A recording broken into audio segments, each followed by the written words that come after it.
Buenas tardes, buenas noches, buenos días, buenas madrugadas, buenas las que sean, donde quiera que estén ustedes, niños y niñas, perritos y gatitos, brothercitas y sistercitos. ¿Qué día traigo de trabajo? No tienen ustedes una idea. Estuve a punto de no hacer el streaming hoy porque tengo un cliente que tiene un problema en pocas palabras, se le mandó un archivo incorrecto. Bueno, en eso estamos. Pero pues trataremos de sacar adelante esto como lo tratamos de sacar adelante todo el tiempo, siempre que podemos. Muchísimas gracias por acompañarme. Esto es la revista semanal del Rey va Desnudo y yo soy Mauricio José Schwartz. Y a diferencia de lo que piensan algunos que son tontos del bote, pues yo no soy el rey que va desnudo, afortunadamente, sino que mi héroe es el niño que le grita al rey que va desnudo en la famosa fábula de Hans Christian Andersen, El traje nuevo del emperador. Para decir el emperador va desnudo, pues queda más cortito el rey va desnudo. ¿Qué es lo que grita el niño y qué hace que despierten los demás? Porque todos los demás se están viendo lo que les dijeron que tenían que ver o lo que quieren ver, y el único que ejerce el pensamiento crítico y la razón sin tapujos y sin corrección política alguna, pues es el niño que grita, mientras el rey se pasea en pelotas por su pueblo. Bueno, y dicho todo eso, muchísimas gracias por acompañarme. Decía yo, les recuerdo que a las 8:30 vemos cosas que sabemos en lugar del corte que hacíamos antes, que dejábamos unos minutos así sin absolutamente nada más que una música que a algunos les gustaba, pero bueno. Y qué más, y les pedimos como siempre su apoyo en Patreon, en PayPal, en Patreon una aportación mensual, en PayPal una aportación por una sola vez, que puede ser de la cantidad que ustedes quieran. Y en cosas que sabemos, decíamos, hoy vamos a tener a un personaje que a mí me gusta mucho, le tengo un enorme cariño, a Norman Borlaug. Es un hombre que a través de la biotecnología y haciendo hibridación de plantas de trigo, de maíz, de arroz, etcétera, se calcula que le ha salvado la vida a 1.000 millones de personas. Mismos 1.000 millones de personas que ahora están tratando de matar, los enemigos de la biotecnología, los que dicen que no, lo que hay que hacer es dejar de usar híbridos y dejar de usar transgénicos y dejar de usar fertilizantes y dejar de usar plaguicidas, y que se pierda, si hoy se pierde el 30% de las cosechas generalmente por plagas, por mal transporte, por mala conservación, etcétera, pues que se pierda el 60 o el 70% de las cosechas como pasaba antes. Da igual qué va a pasar, se van a morir unos cuantos miles de millones de personas, pues, siguiendo las consignas de la presidenta de la Comunidad de Madrid, Isabel Álvarez Ayuso, pues de todos modos iban a morir. Que se mueran. Norman Borlaug, por supuesto, Premio Nobel de la Paz, por haber salvado 1.000 millones de vidas con la biotecnología, entendiendo cómo funcionan las plantas que nos alimentan y ayudándolas a que sean mejores y ayudando a que todo sea más productivo y mejor. Bueno, y sin más, porque hoy tenemos un montón de cosas, pero una que quiero resaltar de manera muy especial es que vamos a hablar en un momento dado hoy con Jorge Matías El Yayo, autor del libro Vinagre, donde relata su historia como bebedor y como alguien que dejó afortunadamente de beber. Siempre es bueno dejar de beber. Yo dejé de beber, ¿qué se habrá sido en el 87?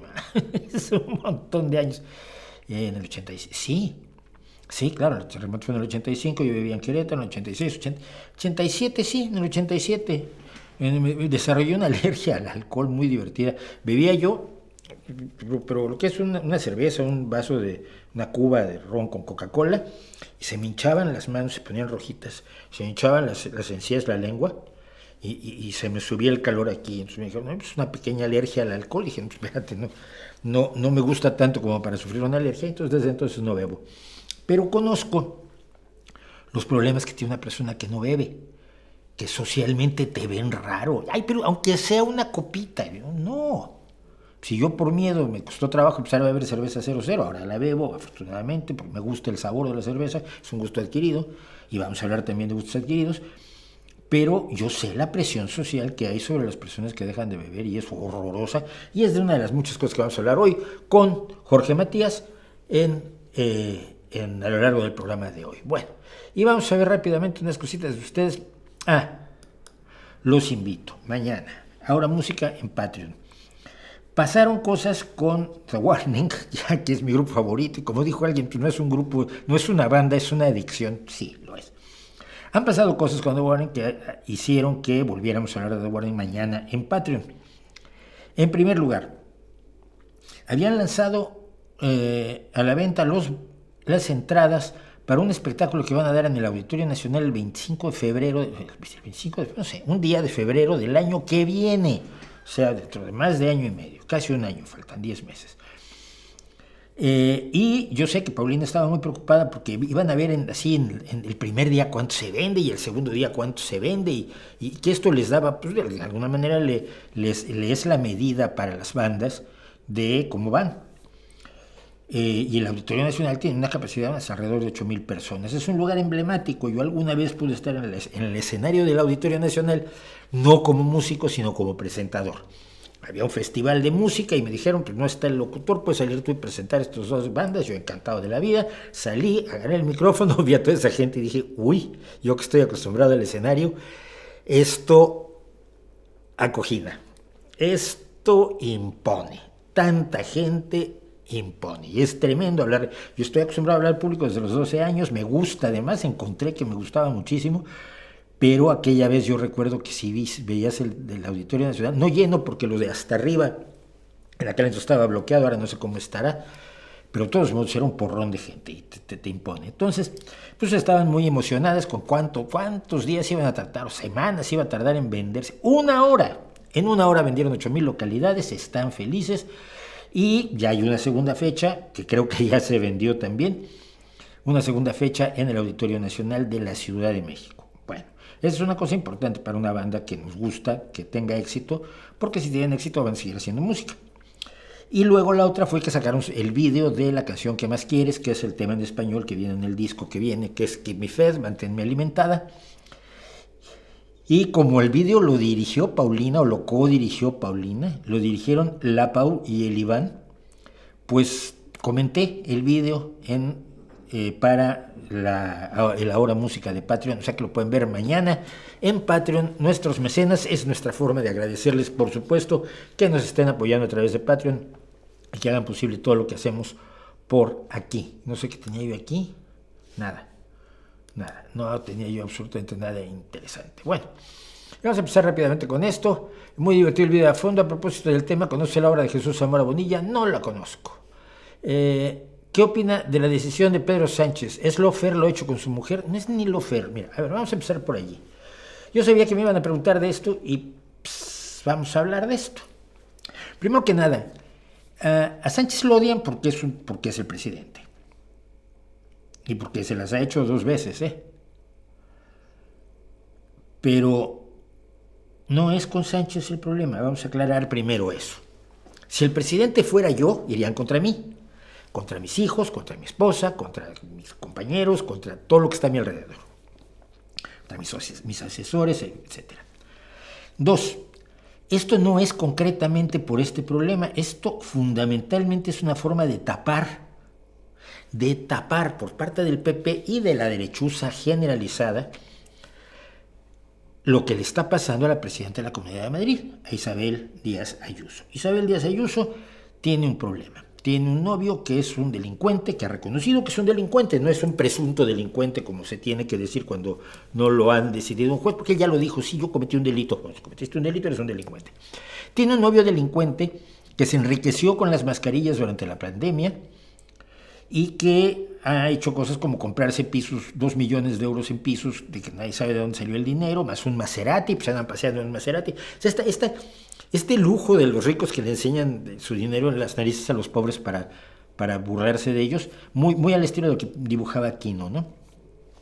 Entonces el escándalo del novio de Isabel Díaz Ayuso se une a otros escándalos que ella tiene por otras cuestiones, entre ellas No sé en qué momento se cortó. ¿Qué estaba yo diciendo cuando se cortó? Si me dicen, lo retomo. Acabo de ver en el monitor aquí que se nos cortó el streaming. Pero bueno, lo que estaba diciendo, Isabel Díaz Ayuso tuvo que ver en la muerte, en el asesinato de más de 7,000 ancianos madrileños que estaban en las residencias y que no quiso hospitalizar. El 30% de los que fueron a hospitales privados sobrevivieron, es decir, sí se podían curar, no se iban a morir de todos modos, como dijo ella. Bien, contado todo eso, entre lo de las muertes de los 7,000 ancianos, el hecho de que no está queriendo dar la información a los juzgados sobre el tema de los protocolos para la muerte, que llevaron a la muerte a estas personas además en condiciones horribles. Si vas a un hospital y te mueres entre cuidados con enfermeras y médicos y eso, pues hombre, es una muerte un poco menos desagradable y puede verte tu familia y demás. En las residencias murieron solos en sus habitaciones, desesperados y asfixiados, porque la COVID te mata de asfixia. Es una muerte muy poco recomendable, ¿no? Entonces, bueno, espero que se haya entendido básicamente cuál es el problema de Isabel Díaz Ayuso, y entonces el PP, para protegerla, se va contra Sánchez. Y como se fue contra un asesor al que acusaron de tener también un negocio de mascarillas, que bueno, a ver, pillos hay en todos lados, el asesor y el político al que asesoraba fueron cesados y echados del partido, que es lo que suele hacer el PSOE. Entonces han decidido acusar a la esposa del presidente con base en una serie de recortes de periódico, uno de los cuales se refiere a una Begoña Gómez, que no es Begoña Gómez, la esposa del presidente, sino es una empresaria, creo que coruñesa.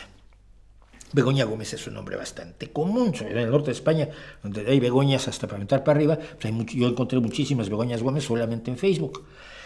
Pero los recortes de periódico que usó un grupo que se llama Sindicato Manos Limpias, que es un grupo de ultraderecha, tan de ultraderecha que ha denunciado al PP y a la Casa Real. Acuérdense ustedes que el fascismo es antimonárquico y es anticonservador. El fascismo es fascismo. Y estos son tan de derecha que han atacado a la Casa Real y han atacado al PP. Y en este caso, pues, obviamente su objetivo es el PSOE. Entonces presentaron una denuncia absolutamente delirante contra Begoña Gómez y fue recibida a trámite porque lo tienes que hacer, porque no lo puedes rechazar. Si está presentado cualquier cosa en forma y tiempo ante el registro de los juzgados, se acepta a trámite. De allí a que el juez diga que, bueno, tiene un mérito y vamos a tratar de investigarlo, o que lo diga la fiscalía, pasa un tiempo. Pero antes de que pasara este tiempo, el escándalo ya era gigantesco, y curiosamente los medios internacionales ya estaban diciendo que el presidente... Bueno, el escándalo nace fundamentalmente que el presidente de gobierno, Pedro Sánchez, escribe una carta a la ciudadanía diciendo que, bueno, los ataques que está sufriendo él y su esposa, evidentemente son ataques contra el socialismo, contra el Partido Socialista, contra las ideas progresistas, contra la política progresista.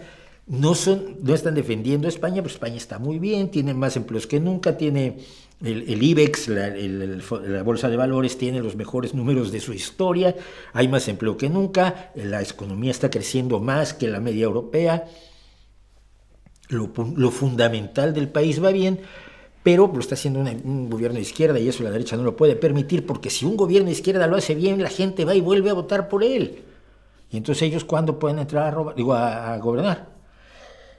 Entonces, pues el presidente de gobierno me sacó una carta diciendo que estos ataques son brutales y que evidentemente tienen un efecto personal en ellos. Y por lo tanto dijo que se va a tomar 5 días para tomar una decisión si esto vale la pena seguir o no, o hacer qué. No dijo dimitir o no.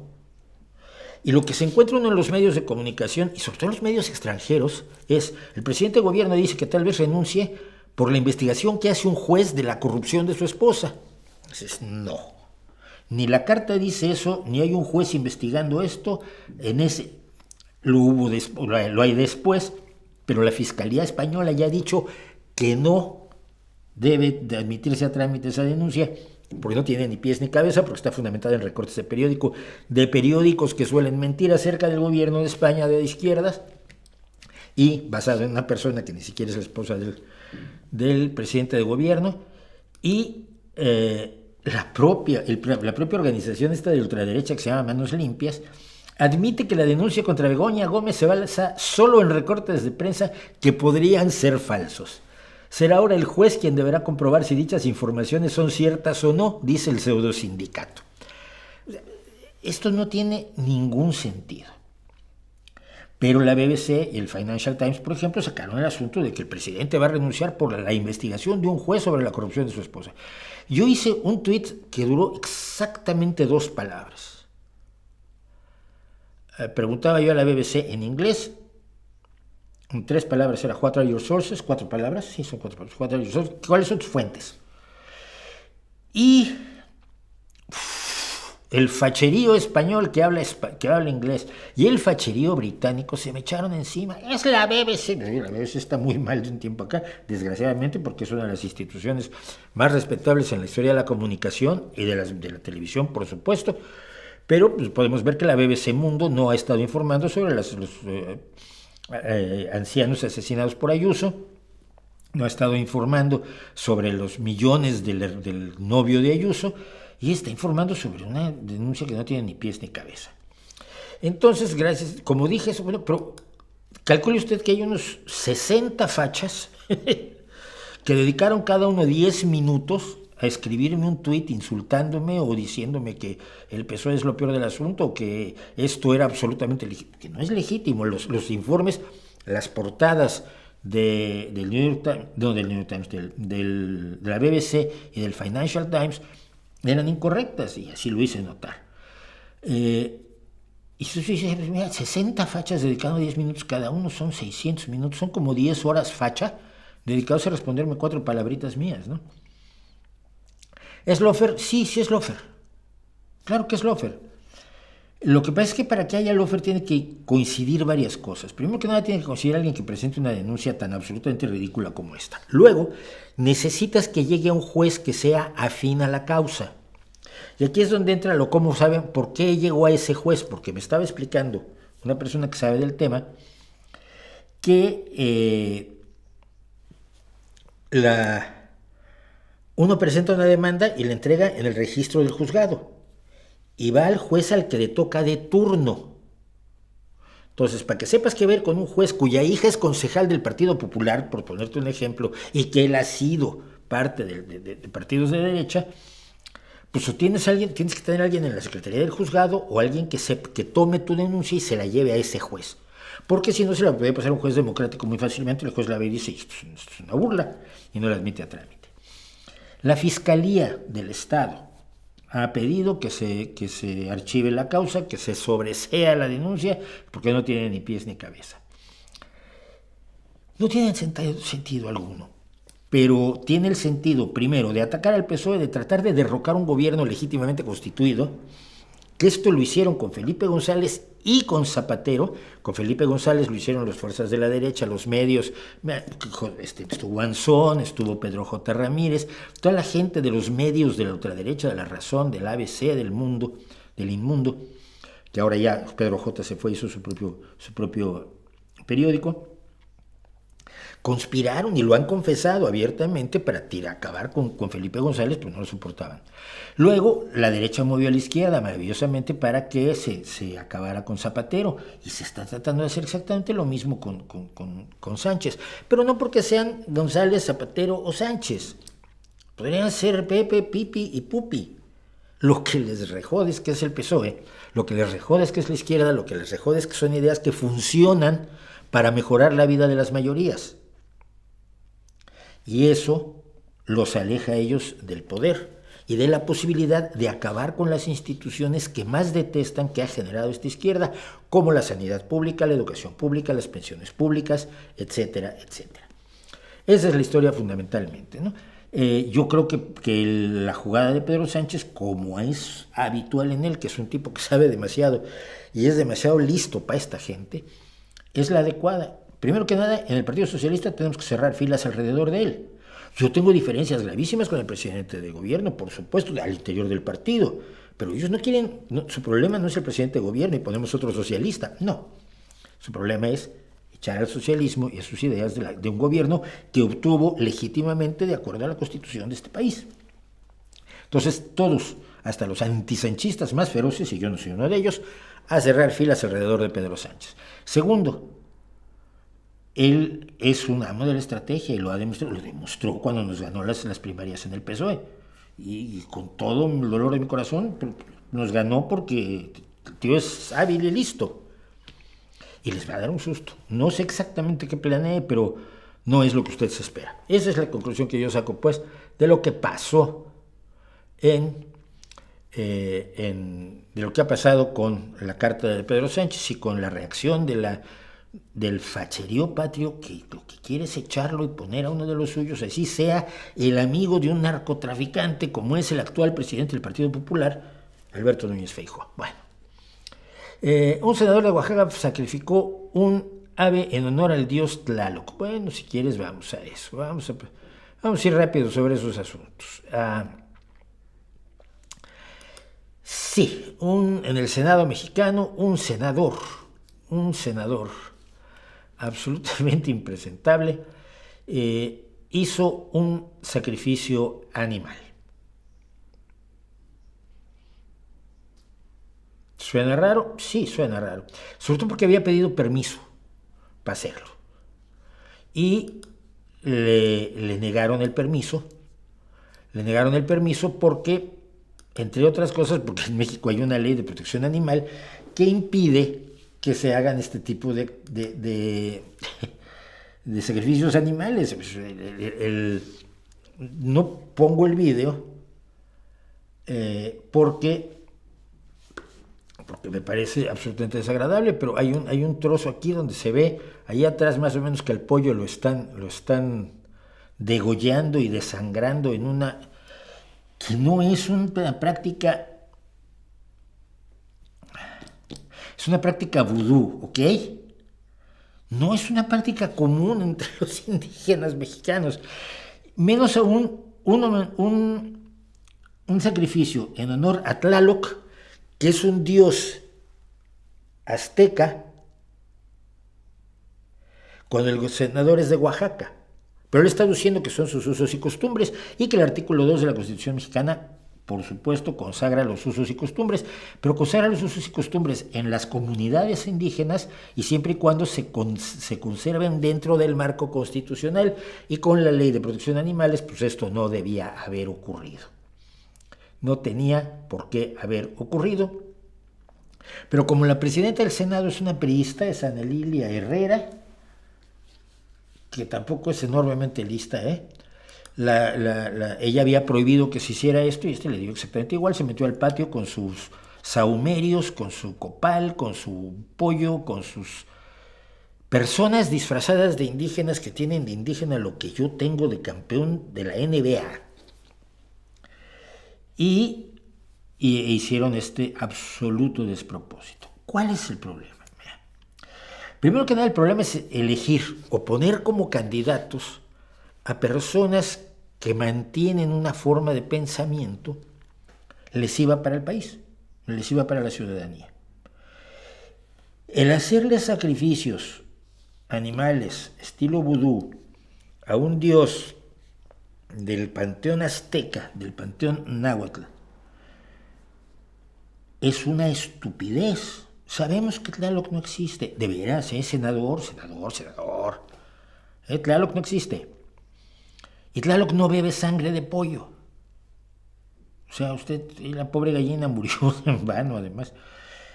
Para que usted hiciera su show. Es una vergüenza. Elegir a ese tipo de candidatos, que son los que predominan en un entorno profundamente populista. Hay que quitar esto. En un gobierno profundamente populista. Que esto sea defendido como parte de la libertad de religión, de la libertad de creencias, y que no existan los mecanismos para decirle a la ciudadanía: esto es una barbaridad. Porque en lo que se ha centrado los medios mexicanos es, bueno, sí, el artículo 2 dice esto, pero también la ley de protección de los animales dice esto, y dice que los usos y costumbres se tienen que ajustar a la norma constitucional. Pues sí, pero los medios de comunicación están contando eso y nada más, no están contando la barbarie, no están contando lo absurdo que es creer en Tlaloc, del mismo modo en que el presidente de México, Andrés Manuel López Obrador, ha consagrado la venta de niñas como parte de los usos y costumbres de ciertos grupos en Guerrero, ¿no? Entonces, cuando le dijeron: oiga, es que se vende a las niñas, pues sí, tú tienes 40 años, quieres una novia, pues le pagas a su papá, una niña de 10 años, cuando tenga 14 ya te la puedes llevar a tu casa. Es como la venta de esclavos, ¿no? Pero son los usos y costumbres, mire. Estos usos y costumbres que exaltan gobiernos populistas que tienen de izquierda lo que yo tengo de campeón de triples en la NBA otra vez. Aprovecho que estamos en los playoffs. Esa exaltación de los usos y costumbres es el populismo puro que pretende manipular al pueblo diciéndole yo estoy contigo en todas las tonterías que hagas y no estoy para decirte cómo mejorar tu vida, cómo obtener conocimiento, cómo realizar una evaluación crítica de las creencias que has tenido. No. Esclavismo, está muy bien, el esclavismo es tradicional, son los usos y costumbres. Vender niñas, hombre, siempre se han vendido niñas, sigamos vendiendo niñas. Una limpia con un huevo a una doctora en física, pero que quiere ser presidenta. Hice una limpia con un huevo, y entonces todo lo malo está dentro del huevo. Un día les cuento cómo se hace, cómo se meten las cosas dentro de los huevos para que aparezcan, salen manchas y salen coágulos de sangre y plumas y pelos y cuando rompen el huevo de la limpia, todo eso es lo que tenías de los espíritus malignos dentro de ti, y el limpiado se siente muy limpio, y lo que le han limpiado es la cartera. Y todo esto lo sabe Claudia Sheinbaum y le importa un carajo, porque lo que quiere es ser presidenta. Entonces va a aplaudir todas las salvajadas, todas las expresiones de ignorancia, todas las expresiones de abandono, todos los resultados de la deseducación, de la desinformación, del sometimiento y de la opresión de los indígenas mexicanos, que son generalmente la gente que vive en los medios rurales y que son pobres. Indígena, rural y pobre son casi sinónimos en México, y va a aprovechar las atrocidades que el PRI y el PAN han cometido con los indígenas campesinos rurales mexicanos, los indígenas campesinos pobres mexicanos, para llegar al poder. Y luego va a acabar con la ignorancia, va a darles educación, va a permitirles las oportunidades de desarrollar su ciudadanía plenamente. No, como López. Los necesita y los quiere pobres. Así que en eso quedamos con el sacrificio animal en el Senado mexicano. Vamos a ver un poco más de su streaming.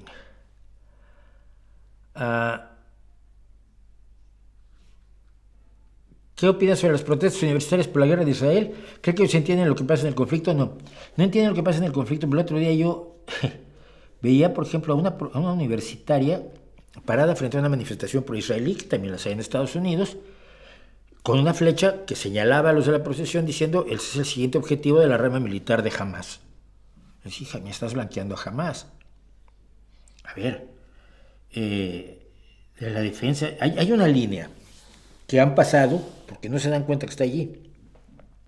Hay una línea entre defender al pueblo palestino y ponerte del lado de los terroristas de Hamás, que además victimizan al pueblo palestino. En la franja de Gaza durante 9 años no los han dejado volver a tener elecciones. Gobiernan a saco.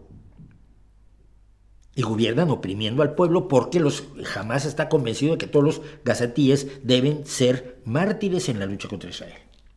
Entonces, defender a los palestinos y defender a Hamás tiene una línea muy clara,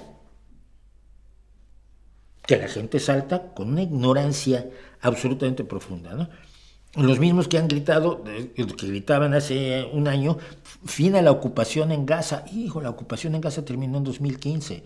No ha habido un solo personal militar de ocupación israelí en Gaza desde 2015. Si no sabes eso, estás para opinar. Pero hay otra raya que es muy clara. Tienes el derecho a criticar a Israel.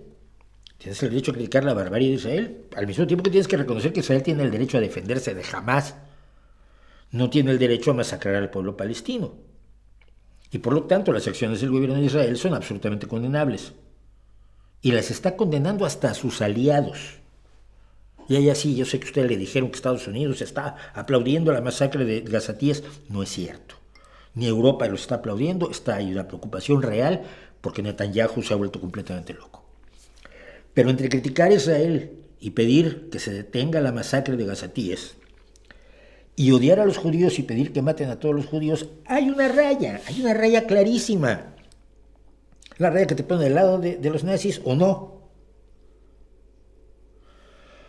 y también mucha gente se está saltando esa raya. Entonces, creo que y las universidades de Estados Unidos han perdido totalmente la brújula porque no están informados y porque la verdad no les gusta, entonces no están dispuestos a oírla.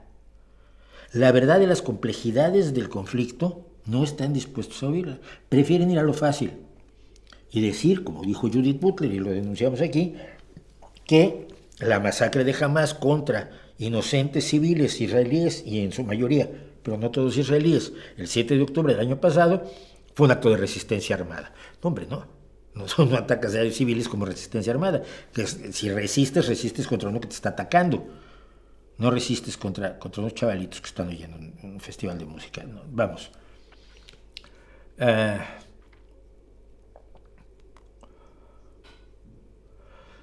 ¿Sabes en qué consisten las nuevas reformas de las pensiones que hace López Obrador? Lo que tengo entendido, y parece que es el caso, es hay una gran cantidad de dinero de pensiones que no se han reclamado, están inactivas. Es decir, ya no se han hecho aportaciones a esos fondos de pensiones, pero tampoco se han retirado. La idea de que los fondos de pensiones sean manejados por los bancos es una salvajada de Salinas, que lo que permite es que los bancos jueguen con el dinero de los pensionistas, ganen cantidades fabulosas con las inversiones que hacen con el dinero de los pensionistas y le paguen una miseria a los pensionistas. Esas son las afores famosas. Bueno, pero hay una serie, a lo largo de los años, desde que Salinas cometió sus destrozos hasta los destrozos de López Obrador, se han acumulado una serie de cuentas de pensiones que están inactivas. Entre comillas, porque sigue generando dinero. Es decir, los bancos siguen invirtiéndolas, sacando sus intereses y ganando con ellas. Entonces, lo que intenta López Obrador es decirles a los pensionistas de hoy, yo voy a tomar esas pensiones inactivas y voy a usar ese dinero para pagarte el 100% de tu salario el día de que te jubiles. Las jubilaciones generalmente son del 80-70% del salario del día de tu jubilación. Y entonces votas por mí, ¿no? Te doy el 100% de tu salario como pensión. Dos problemas. Primero, ese dinero tiene dueño. Si no son los pensionistas que ya murieron, que desaparecieron, que se fugaron, están dedicados a hacer kayaking en Islandia, me da igual. Esos pensionistas tienen familias, tienen herederos, tienen legatarios. Y en México hay un sistema, hay una legislación de qué se hace con las cuentas bancarias y con los dineros y los bienes y las casas y lo que sea que quede abandonado si no hay un heredero directo. Y esa ley se debería aplicar, ya no. López Obrador ha decidido que, ya saben, la ley para él no es nada. Entonces, primero que nada se está tomando dinero de gente de dinero que tiene dueño, los herederos, las familias, los hijos, los nietos de esos pensionistas que tendrían derecho a ese dinero. Y segundo, que esto es pan para hoy y hambre para mañana. Es decir, hoy puedes tener 40,000 millones para regalarlos a los pensionistas con su 100% de salario para que voten por ti. Pero la siguiente jornada de pensionistas, los que se pensionen dentro de 5 y 10 años, ¿de dónde vas a sacar dinero para pagarles el 100%? Porque no puedes agarrar otra vez esas cuentas inactivas, que están inactivas desde los años 80. En fin, es otra ocurrencia de López. ¿Cuál es su opinión sobre una mujer que quiere ser ama de casa? ¿Consideras que es una situación de vulnerabilidad? Si no genera un ingreso es susceptible de ser controlada por quien provee el hogar, pero si es su decisión propia, ¿qué te metes? Mira, la lucha porque la mujer haga lo que se le dé la gana, si puede, en la medida de sus posibilidades, si quiere ser astronauta y no estudió ni ingeniería astronáutica y además no tiene las condiciones físicas para ser astronauta, pues no puede serlo. Pero vamos, que tenga las mismas oportunidades que los hombres. Un hombre puede ser astronauta si reúne las condiciones. Si no las reúne, pues si yo hoy quiero ser astronauta, me van a decir que no. Bueno. Pero me llama mucho la atención que, me llama mucho la atención que algunos digan es que la mujer se ha liberado para hacer lo que yo le digo. Entonces tú tienes que ser ingeniera de minas. Pues yo quiero ser ama de casa. ¡Ah, no! ¡Uy, qué escándalo!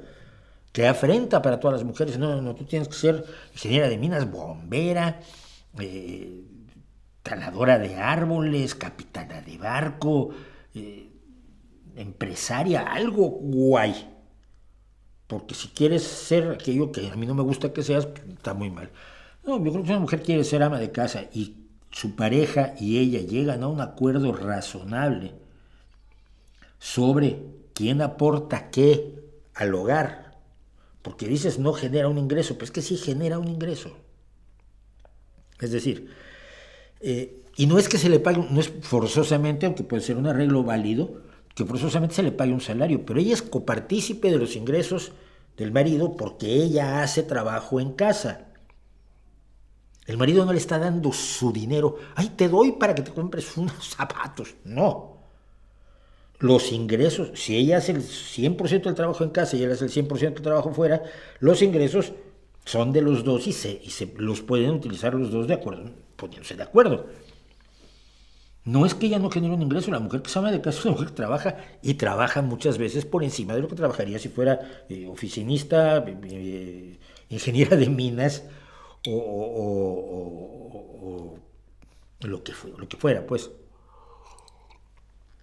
Entonces, a mí siempre me ha llamado mucho la atención eso de que ahora las mujeres no pueden hacer lo que ellas quieren porque algunos grupos feministas establecen que no deben hacer. Tú puedes hacer con tu cuerpo lo que quieras. ¡Ay, qué bien! Yo quiero ser prostituta. ¡No! Yo quiero ser ama de casa. ¡No! Yo quiero ser actriz porno. ¡No! Déjala.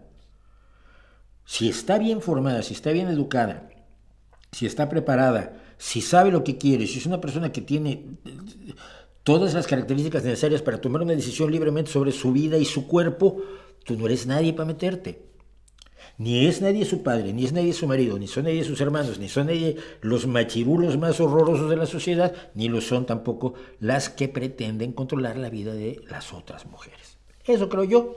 Seguramente me equivoco, y si no, seguramente habrá quien crea que me equivoco. Dice... Como socialdemócrata, ¿qué tal te parece la gestión del canciller de Alemania? Buena en general. Tengo poca información de lo que ha hecho Scholz, ¿no?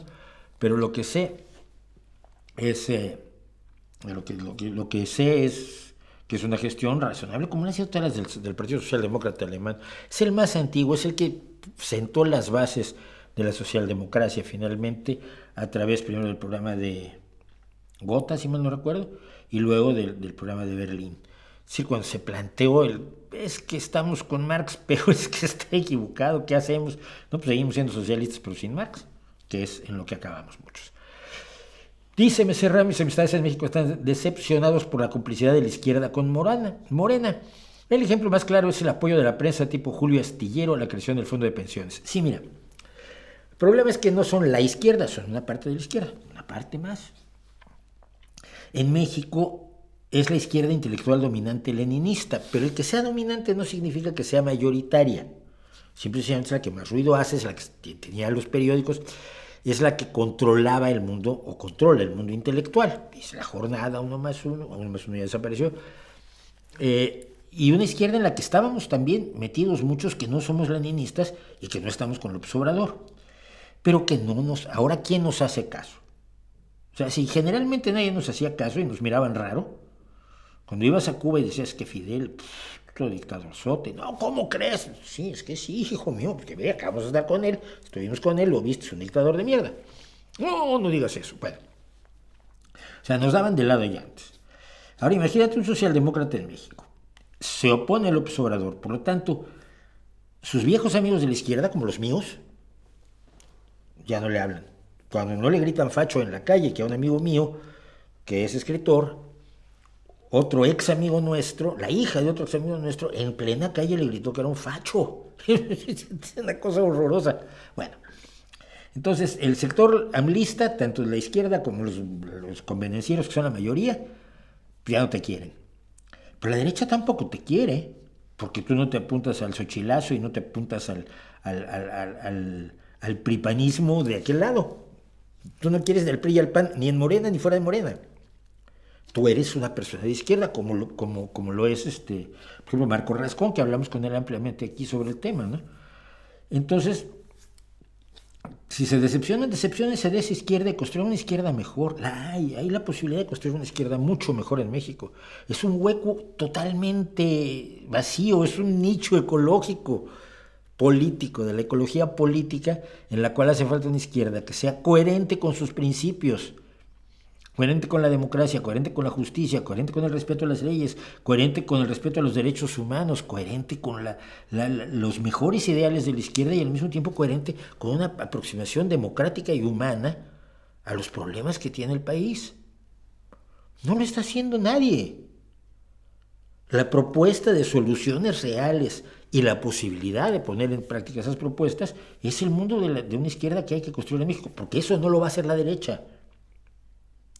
Y ya no lo va a hacer lo que era esa vieja izquierda que está con López Obrador, que ha renunciado a los principios de izquierda, ha renunciado a los ideales.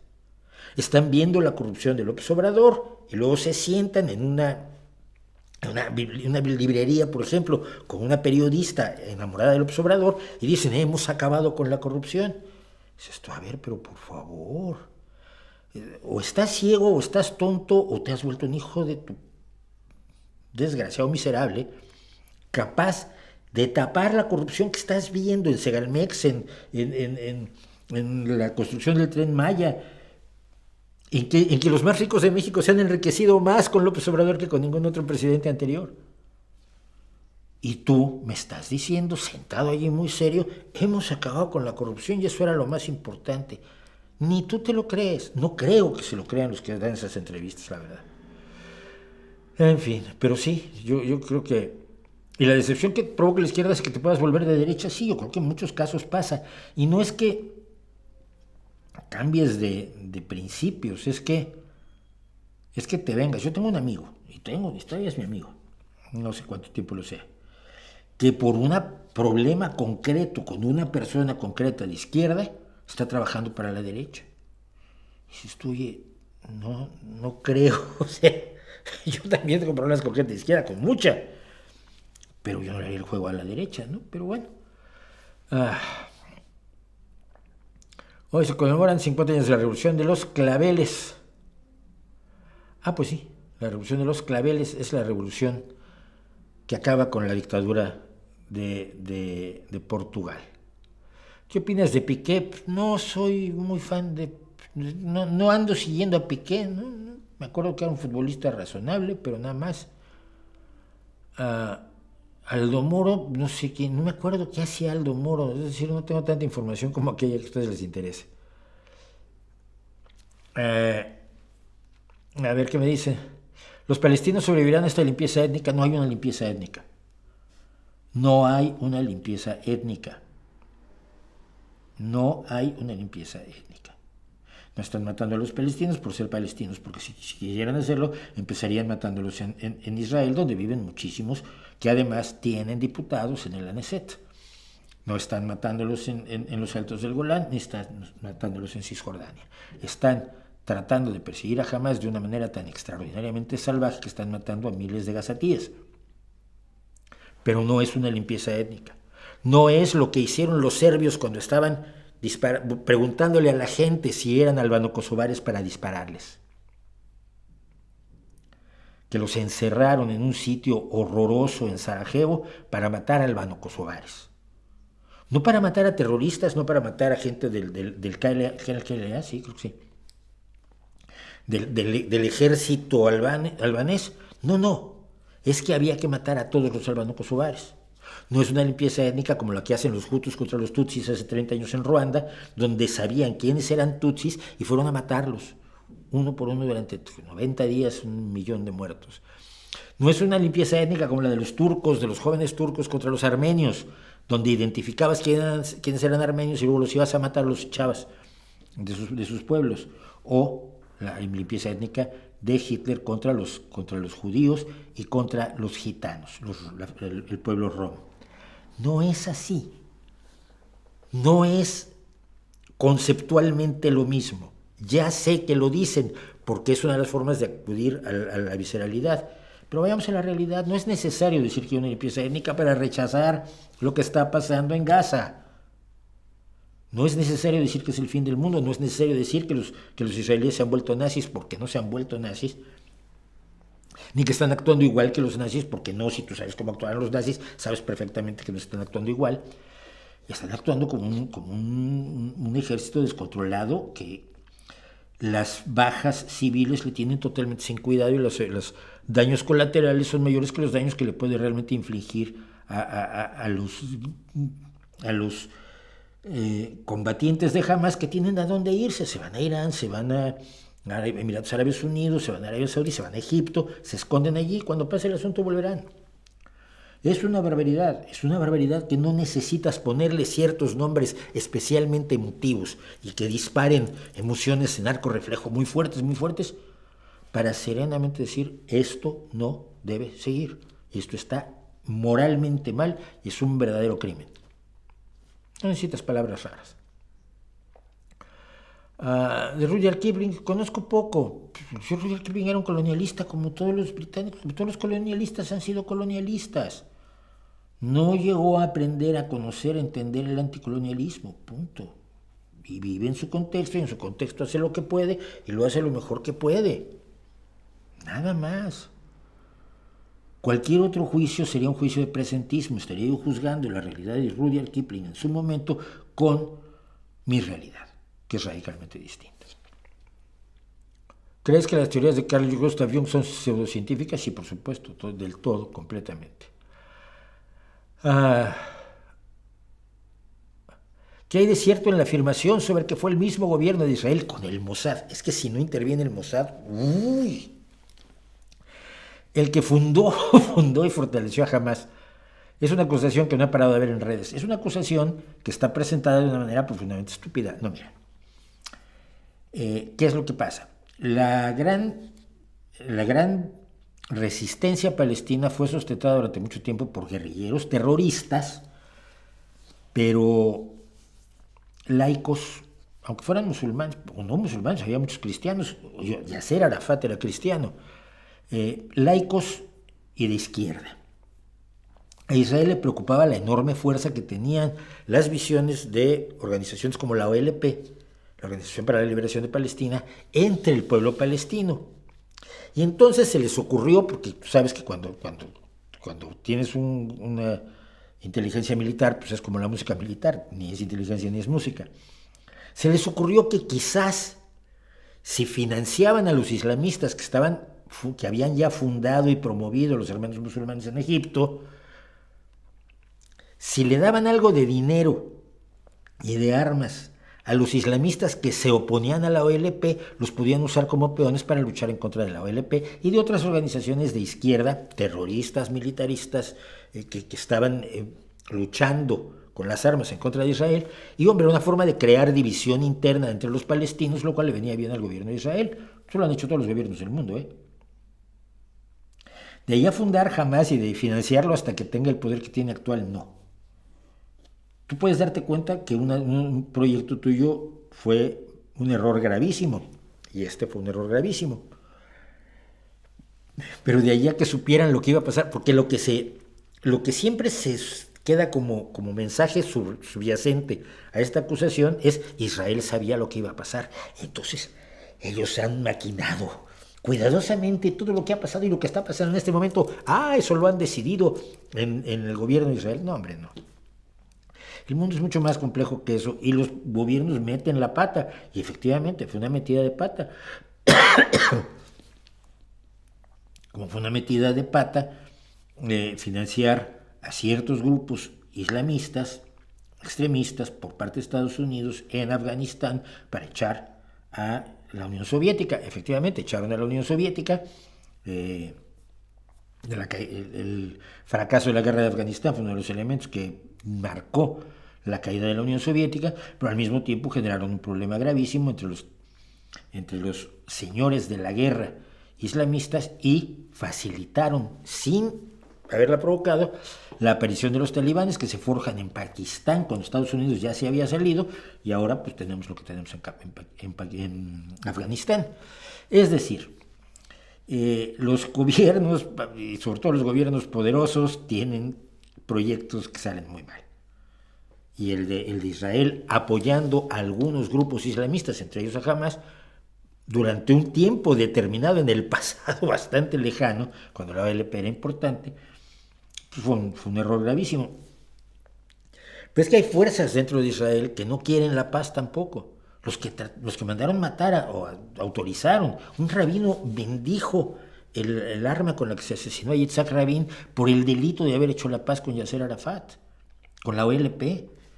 Y Yasser Arafat probablemente fue asesinado también, o por lo menos se facilitó su muerte, porque nadie quiere porque hay sectores que no quieren la paz, no es que nadie quiera la paz, pero hay sectores que luchan para que no haya paz, por sus fanatismos religiosos, por su bestialidad, por sus convicciones profundas, si quieres, pero es el caso. Entonces fue asesinado Yitzhak Rabin por hacer la paz con Arafat. Y cuando se le echaba en cara, pues ¿cómo haces la paz con un maldito terrorista que ha cometido asesinatos brutales de israelíes en condiciones espantosas, como lo que pasó en las Olimpiadas de Múnich en 1972, o los ataques a los autobuses escolares que eran bombardeados por la OLP? Y Yitzhak Rabin dijo, es que se hace la paz con tus enemigos, no con tus amigos, ¿no? Si eso es un pasado horroroso, lo que hay que hacer es evitar que se convierta en un presente continuado. Le costó la vida. Entonces, cuidado con Israel quiso, Israel hizo, Israel... No, hay sectores en Israel que quieren cosas muy distintas y que luchan entre ellos por darle dirección a las políticas del país. Y lo mismo pasa en Palestina, porque no es lo mismo la Autoridad Nacional Palestina, que controla los territorios de Cisjordania, si mal no recuerdo, sí, de Cisjordania, que tiene una legitimidad reconocida que no ha tenido jamás en la Franja de Gaza. Pero hay que conocer, si no conoces la complejidad del asunto, así sea por encima, como la conozco yo, porque solo la conozco por encima,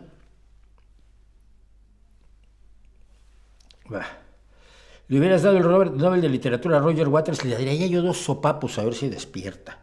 Es un imbécil. Premio Nobel de Literatura a Roger Waters, por favor.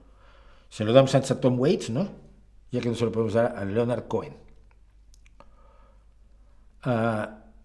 Mis novelistas favoritos, puedo hablar sobre tus gustos literarios rápidamente. Mis novelistas favoritos son, en este orden, muchos.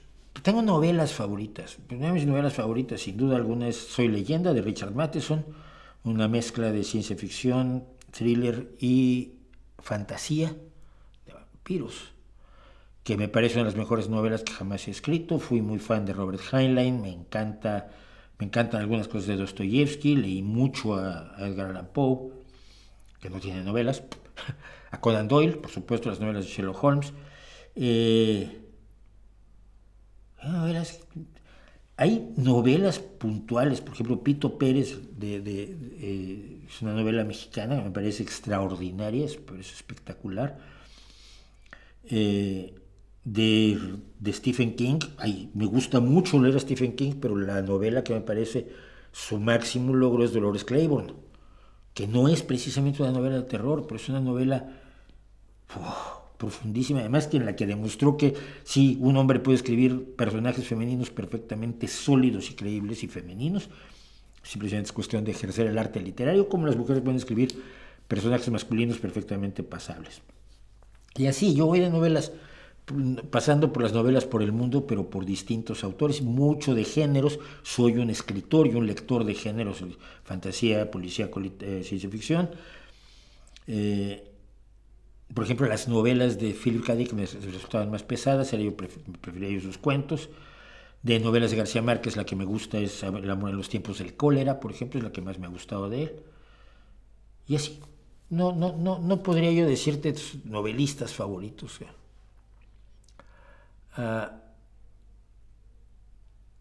¿Qué te pareció la última canción de Queen, Face It Alone? Como todas las de despedida de Queen, ¿no? O sea, las de despedida de Freddie Mercury.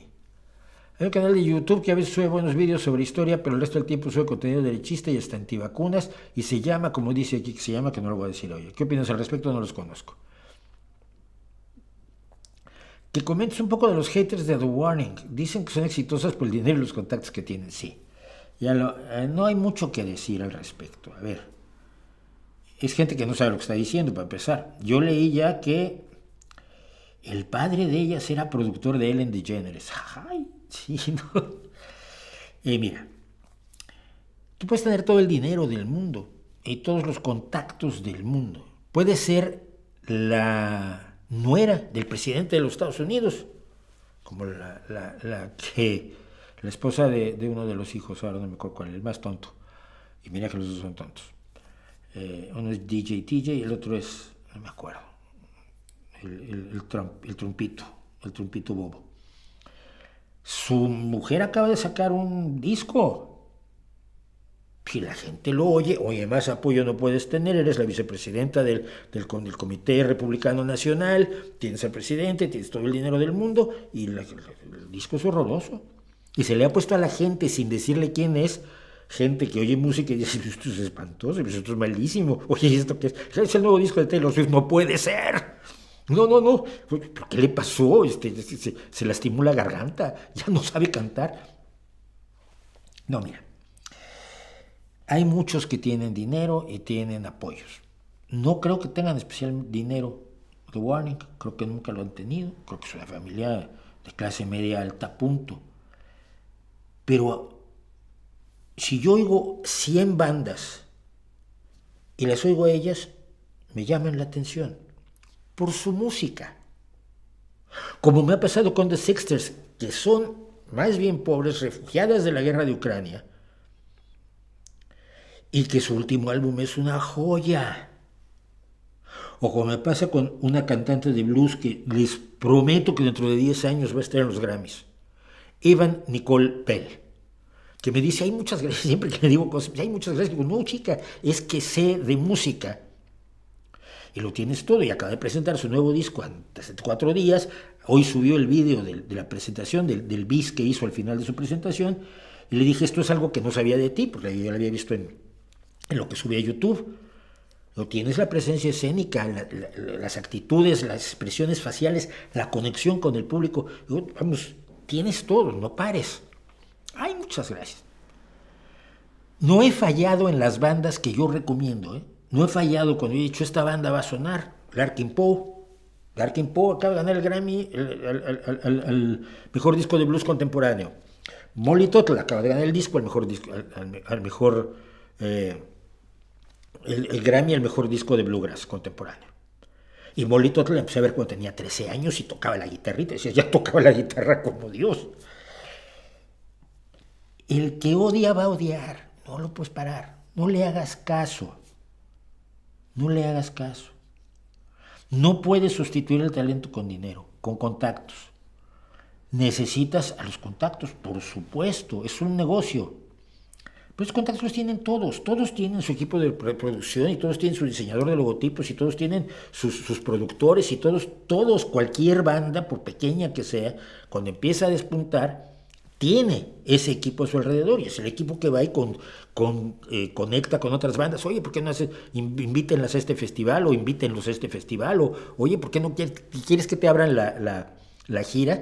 No, que me abran 3, es que no las conozco. No, pues no importa. Tú te va a convenir. Es un negocio también. Cuando tienes a Lizzie Hale enloquecida con ella, cuando tienes al guitarrista de Metallica enloquecido con ellas, cuando tienes al cantante de Disturbed enloquecido con ellas, eso no se lo han comprado a nadie. Eso no se lo han comprado. Si el cantante de Disturbed, ¿qué le vas a decir?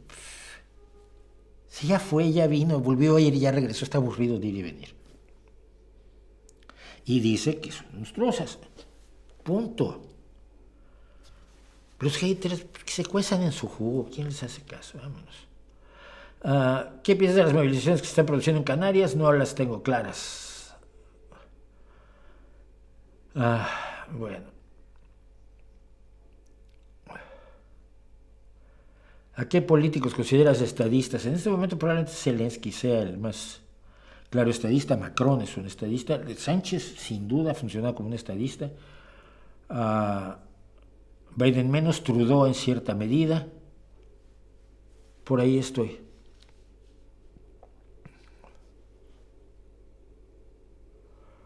Pero es que aquí son estas cosas que a mí me dejan frío. Creo que España mejora, pero sin llegar a los niveles de prepandemia, y que el resto de Europa mejora y hace un año y nos lleva a la delantera. Ve los números del crecimiento económico.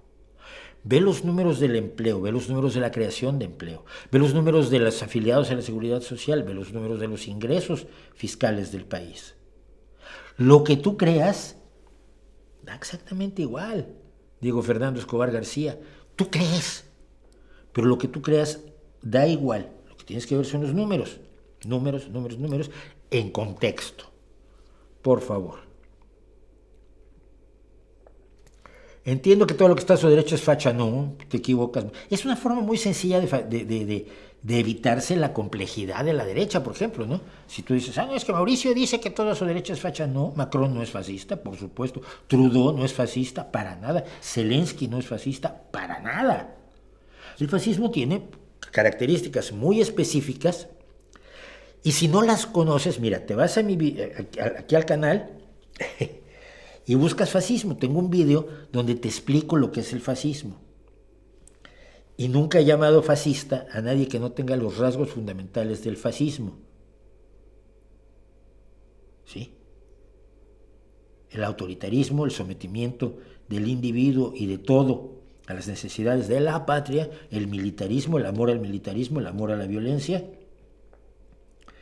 y todas aquellas características que expresó en su momento, a lo largo de toda su vida, Mussolini.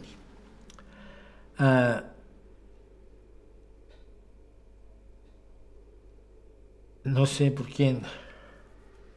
Denle like a los que estén viendo en vivo. ¿Cuántos somos? 280 personas. Muchas gracias por estarme acompañando. Hay 3 que no les gusta, 145 a lo que les gusta y por lo tanto quedan 132 que están decidiéndolo todavía. ¿No tiene conocidos que sepan hacer sindicatos? Sí, ¿no? En México podemos hacer nuestro propio sindicato con 20 integrantes mínimo, pero me encuentro perdido junto con mis compañeros. Acércate a un sindicato independiente, pero para pedirles datos, no dirigentes. Infórmate de las leyes laborales, busca un abogado laboral, un laboralista, que les informe cómo se hace, y háganlo ustedes, sin un dirigente de otro sindicato, sin adherirse a una federación de momento. Creen su propio sindicato. No es difícil. No es complejo. Y yo creo que es la única esperanza de los más desposeídos, de los más desprotegidos, de estar protegidos. Daniel Dennett, ¿qué libros de su autoría recomienda? No leí nunca a Daniel Dennett, o sea que no puedo comentarlo.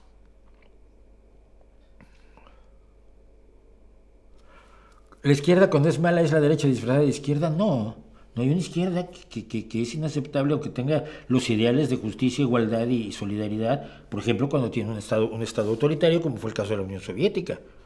¿La Unión Soviética era de izquierda? Sí, por lo menos en los ideales, en la idea de la igualdad, la justicia y la solidaridad, sí. Pero lo hizo a través de la represión, la opresión,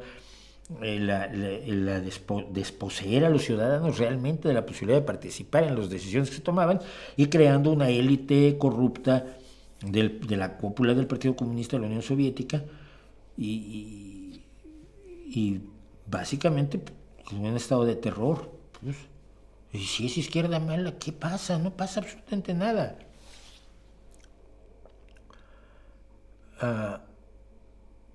Bueno, en México prehispánico no había gallinas. Esa es la otra, la gallina da la vuelta al mundo casi para llegar a México. La gallina sale de Asia pasa a Europa, cruza Europa, va a llegar a España y los españoles llevan a México efectivamente las primeras gallinas. Bueno, vamos a hacer una cosa que tenía ganas de hacer desde hace tiempo, ya que estamos hablando de México, y creo que van a seguir dando lata con eso un rato. Los AMLO-zombies. Los AMLO-zombies son aquellas personas que ya no piensan, y entonces dejan que López Obrador o su entorno piensen por ellos.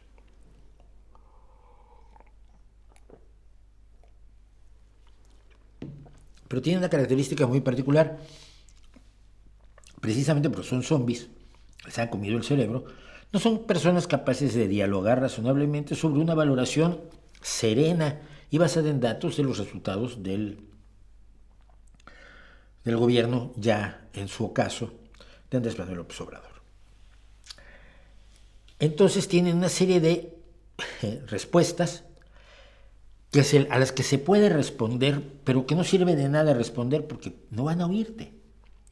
No pretenden debatir, no están en serio trabajando, están simple y sencillamente haciendo de bots, de cámaras de eco de algo que se puede reproducir en distintos entornos del mundo alrededor de López Obrador, generalmente saliendo ya sea de Cuevas o de Delgado o de algún entusiasta. Pero vamos a poner algunas de las cuestiones que nos dicen, que nos contestan constantemente. Cuando tú dices algo respecto de algo que el gobierno de López Obrador haya hecho mal o alguno de los ridículos que constantemente hace López Obrador en su tribuna, en su homilía diaria de 3 horas, se responde: ponte vitacilina. Esto que parece tan simple es muy complicado y los que no son mexicanos probablemente se van a sorprender. Mira, la vitacilina es una pomada que se utilizaba para ciertos dolores y se utilizaba especialmente cuando tenías dolores anales.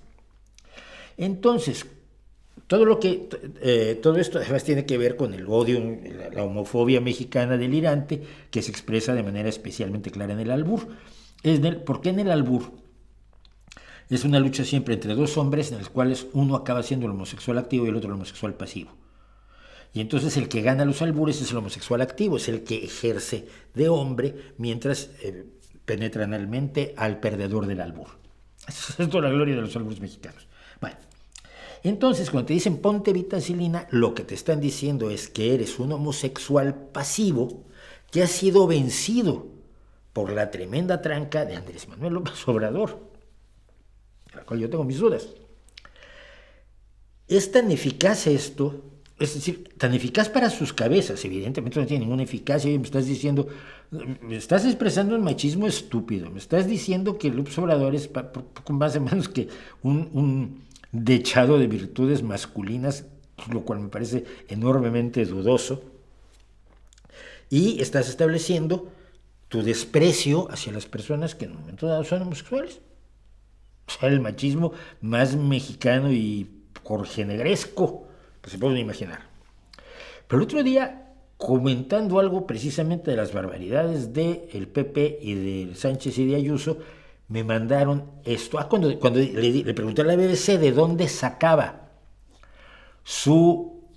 cuál era su fuente para empezar a hablar de corrupción y de que por eso el presidente iba a renunciar, en fin, toda la locura en la que se convirtieron esos titulares, Hispania, que es por supuesto un anónimo del ultrafascismo, me manda esto. Esa es Isabel Díaz Ayuso, por supuesto, la presidenta de la Comunidad de Madrid, con esa cara de loca que tiene, sosteniendo una caja de Emoal Forte. ¿Qué es Emoal? Emoal es una pomada para las hemorroides, para las almorranas, y por lo tanto quiere decir que la fuerte tranca de Isabel Díaz Ayuso pues me ha penetrado, o ha penetrado a quien sea quien se le mande este ingeniosísimo meme. O sea, que la derecha más bruta de España es tan bruta como los amblópodos más brutos. Lo que se le contesta es, pues mira, no soy homosexual, pero si lo fuera, ¿qué te importa? Luego está el ahora dilo sin llorar. Todo lo que haya uno dicho lo dijo llorando, y entonces tienen que recomendarle a uno amablemente que lo diga sin llorar. Esto lo están repitiendo los Milei zombies constantemente. Cualquier cosa, y varios vídeos que yo hice comentando las barbaridades de Milei, sobre todo en los alrededores de las elecciones en Argentina. Ahora dilo sin llorar. Te lo digo llorando, sin llorar y gritando. Sigamos. Perdiste tu chayote. Esta es vamos, nunca deja de aparecer. ¿Qué es el chayote? Es el soborno a los periodistas. Tiene una historia curiosa que yo les puedo contar algún día, que se desarrolló en la sección de sociales del periódico Excelsior. Y a partir de allí, al cohecho, soborno o apoyo económico que se le da a los periodistas para que hablen bien de los políticos o del gobierno, se le ha llamado chayote. Concretamente, yo soy alguien que nunca recibió un céntimo del gobierno y me riñeron por eso. Me regañó mi director de revista de revistas porque rechacé una semanal que me iba a mandar un político del gobierno de la Ciudad de México. Se ofreció a mandármelo, yo le hablé, le dije no, de ninguna manera. Él se enojó, le fueron a reclamar al mi director, esto fue un viernes, el lunes en la mañana, Schwartz, hijo de tu madre, ven para acá, y ahí murió. ¿Qué pasó? Pues una gritada horrorosa.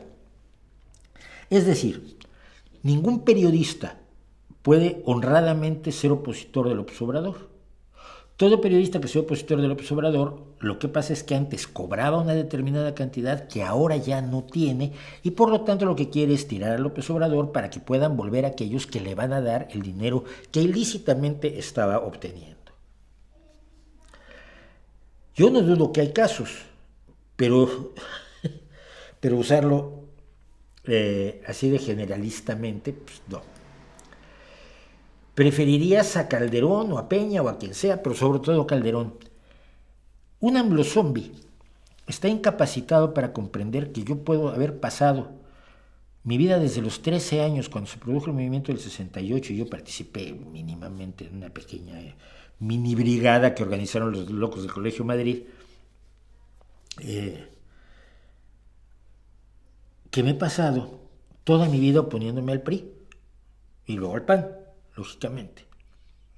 Y que al oponerme a Morena me opongo al PRI y al PAN.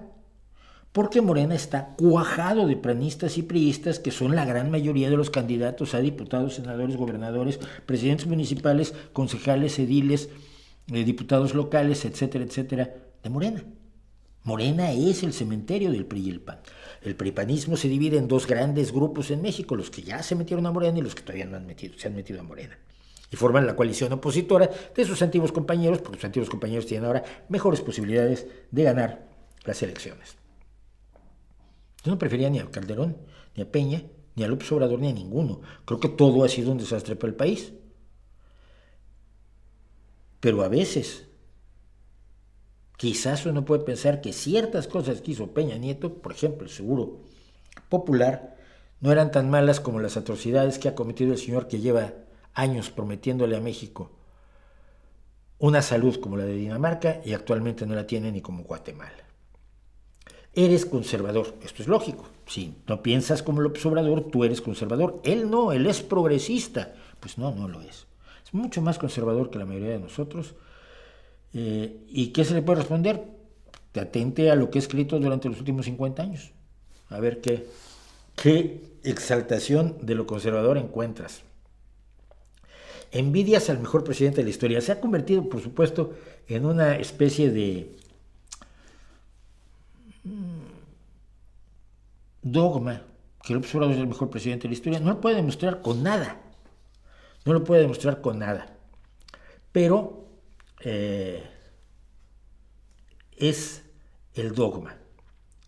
AMLO no ha endeudado al país. Esta la escuchas tan seguido que, bueno, al menos ahí sí hay un enlace que yo siempre les mando sobre el endeudamiento.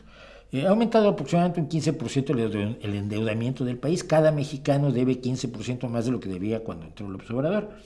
La venta de bonos, la oferta de bonos de deuda soberana ha aumentado de una manera increíble y los datos están allí. No se los van a creer. AMLO ha acabado con la pobreza. Este es el argumento fundamental. Y hombre, sería un argumento de peso si así fuera. El problema es que no ha acabado con la pobreza. Ha disminuido el número de personas que se consideran en situación de pobreza extrema mediante un sistema muy sencillo, que es darles dinero. Le das dinero, entonces de pronto ya no está en la situación de extrema pobreza en la que se encontraba, ya puede comer algo, puede tener acceso a ciertos bienes a los que no tenía acceso y ubicarse en una posición económica distinta.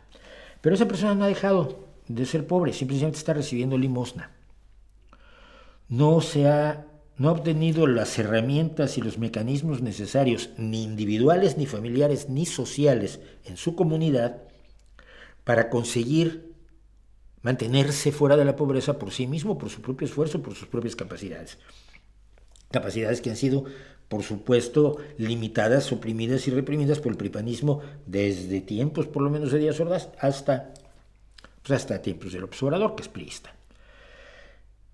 Entonces, cuando tienes números por ingresos, pues toda la gente que recibe limosna, pues sus ingresos son mayores, pero no los está obteniendo por sí misma. Y en el momento en que se acabe el dinero, que se va a acabar, esa gente vuelve a la pobreza sin herramienta alguna para enfrentarse, para producir, para trabajar. Bueno, dice Sheinbaum que no hay que trabajar para vivir bien, que te mantenga el gobierno. Pero no es cierto. La gente también necesita sentir que está ganándose su subsistencia y que es quien le pone un plato enfrente a sus hijos todos los días. Y eso la limosna no te lo hace. La limosna humilla y mantiene la humillación. Y por supuesto, es una apreciación enormemente falsa. Y finalmente, pues, por supuesto, la última falacia, la falacia del millón de moscas, la falacia ad numerum, la falacia por el argumento de los números. AMLO es muy valorado por los votantes. Y eso no significa que sea un buen presidente, significa que es un buen propagandista, es un excelente propagandista, y que está rodeado de un excelente grupo de propagandistas que machacan hasta la locura cada una de las glorias del Obrador. Empezando por Cuevas, que había sido periodista antes. Bueno, Julio Astillero había sido periodista, Pedro Miguel había sido periodista, bueno. En fin, que esas son las cosas que nos cuentan los AMLO zombies y con las que responden a las críticas que se hacen con toda seriedad, con toda claridad, con base en hechos, en datos, en números, en la cantidad de muertos. Es que morían más con Calderón, da igual, lo que importa es que no muera tanta gente por una delincuencia que está absolutamente sumida en la impunidad. Y puedes hacer, creo que algo tan humano como preocuparse por las muertes de otros compatriotas, de otros no, ni compatriotas, de otros seres humanos, de otras personas de tu propia especie, debería ser tan respetable que es increíble como te digan, pero no importa, porque con Calderón murió más gente. No sé si con Calderón murió más gente, pero 130,000 muertos a mí se me hacen muchos. ¿Qué quieres que te diga? 130,000 inocentes, sobre todo. O sea, de esos 130,000, una gran cantidad de inocentes que son asesinados sin ser parte de las bandas delincuenciales, que finalmente es lo que nos están diciendo. Bueno, se están matando entre ellos. No. Está muriendo mucha gente que no debería estar muriendo. Han matado amigos míos en México, ¿no? Y ni siquiera eso puede concitar respeto entre los AMLO zombies. ¿Es verdad que Rusia derribó un F-35 israelí que portaba una bomba atómica para atacar a Irán? ¿En serio me lo preguntas? ¿En serio me lo preguntas?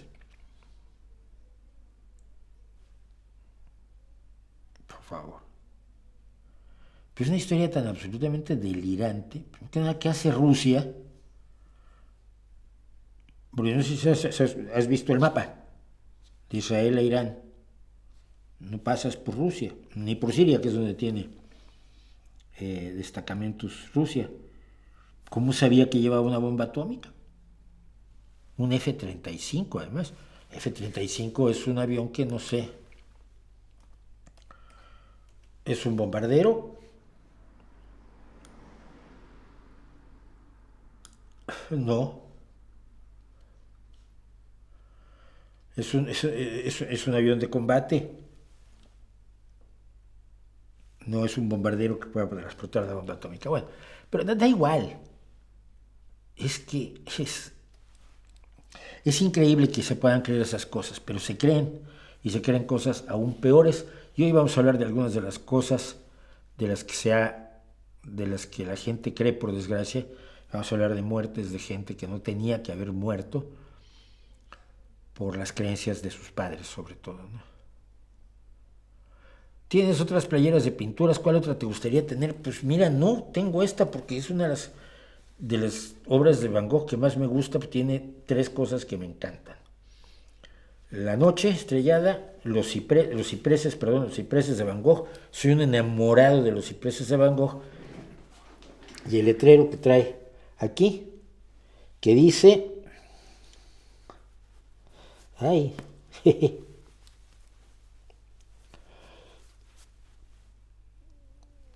no me acuerdo, no veo qué dice, lo siento. Dice, por mi parte, no conozco nada con ninguna certeza, pero la visión de las estrellas me hace soñar. Eso dice Vincent Van Gogh. Y yo no es que sea, obviamente me encanta ver las estrellas, pues soy sobre todo enamorado de la luna. Soy alguien que cada vez que veo la luna me quedo sorprendido.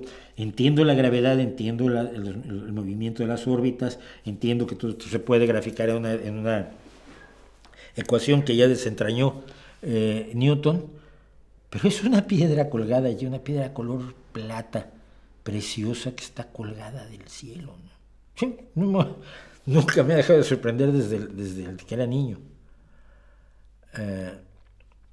Sobre la camiseta de la Santa Muerte vamos a hablar después. Erich Fromm, un psicoanalista, o sea, no tenía idea. Se inventaba las cosas como se las inventan todos los psicoanalistas.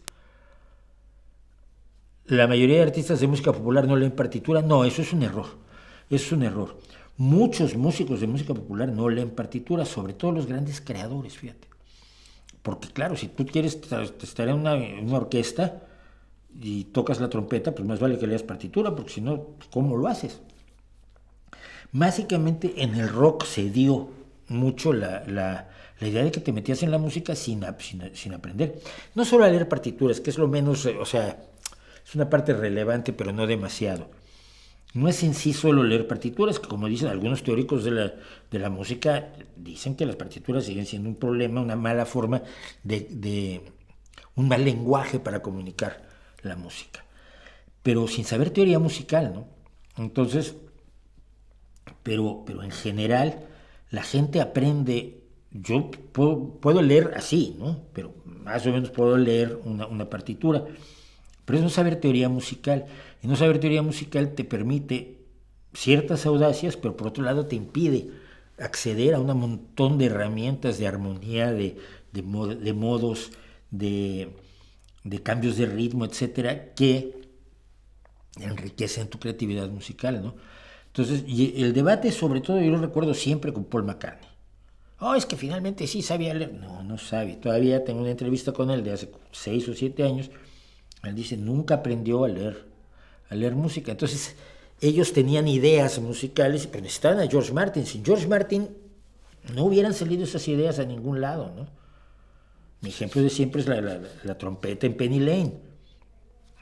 Oyó Paul McCartney un concierto de Bach en la BBC con trompeta piccolo, y él fue al día siguiente y le dijo a los 2 días con George Martin, oye, esto estaría muy bien si esto se tocara con una trompeta como la que oí de Bach el otro día en la BBC. Y le dijo George Martin, vale, le llamó al trompetista piccolo, que era amigo suyo, porque era del mundo de la música clásica, lo trajo y es el que toca la trompeta piccolo en el inicio de Penny Lane.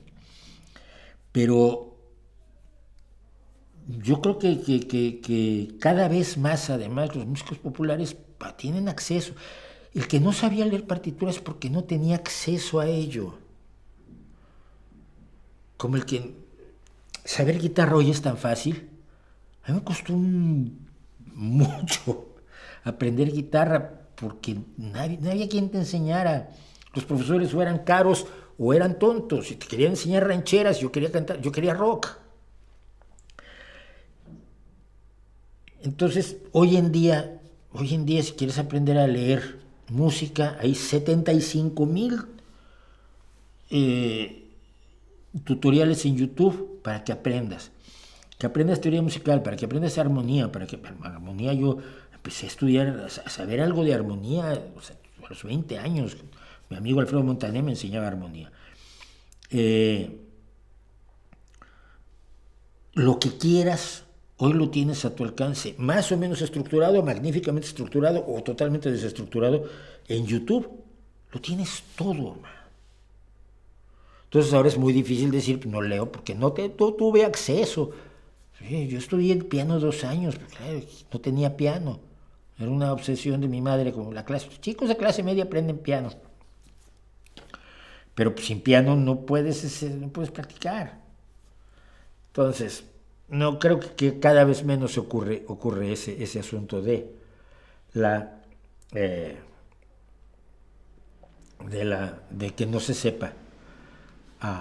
que no se sepa leer música, leer partitura, ni conocer algo de teoría musical, que es fundamental para pasarlo bien y para expresar tu creatividad. Regresamos en 2 segundos. Tenemos a Jorge Matías con su libro Vinagre para hablar de temas de alcohol y drogas, que no son alcohol y drogas, son drogas todos. Y regresamos en unos 7 minutitos, si son tan amables. Una población creciente es un desafío complejo. Abordarlo siempre ha sido urgente, pero nunca como ahora tuvimos las armas para realmente resolverlo gracias a un científico singular.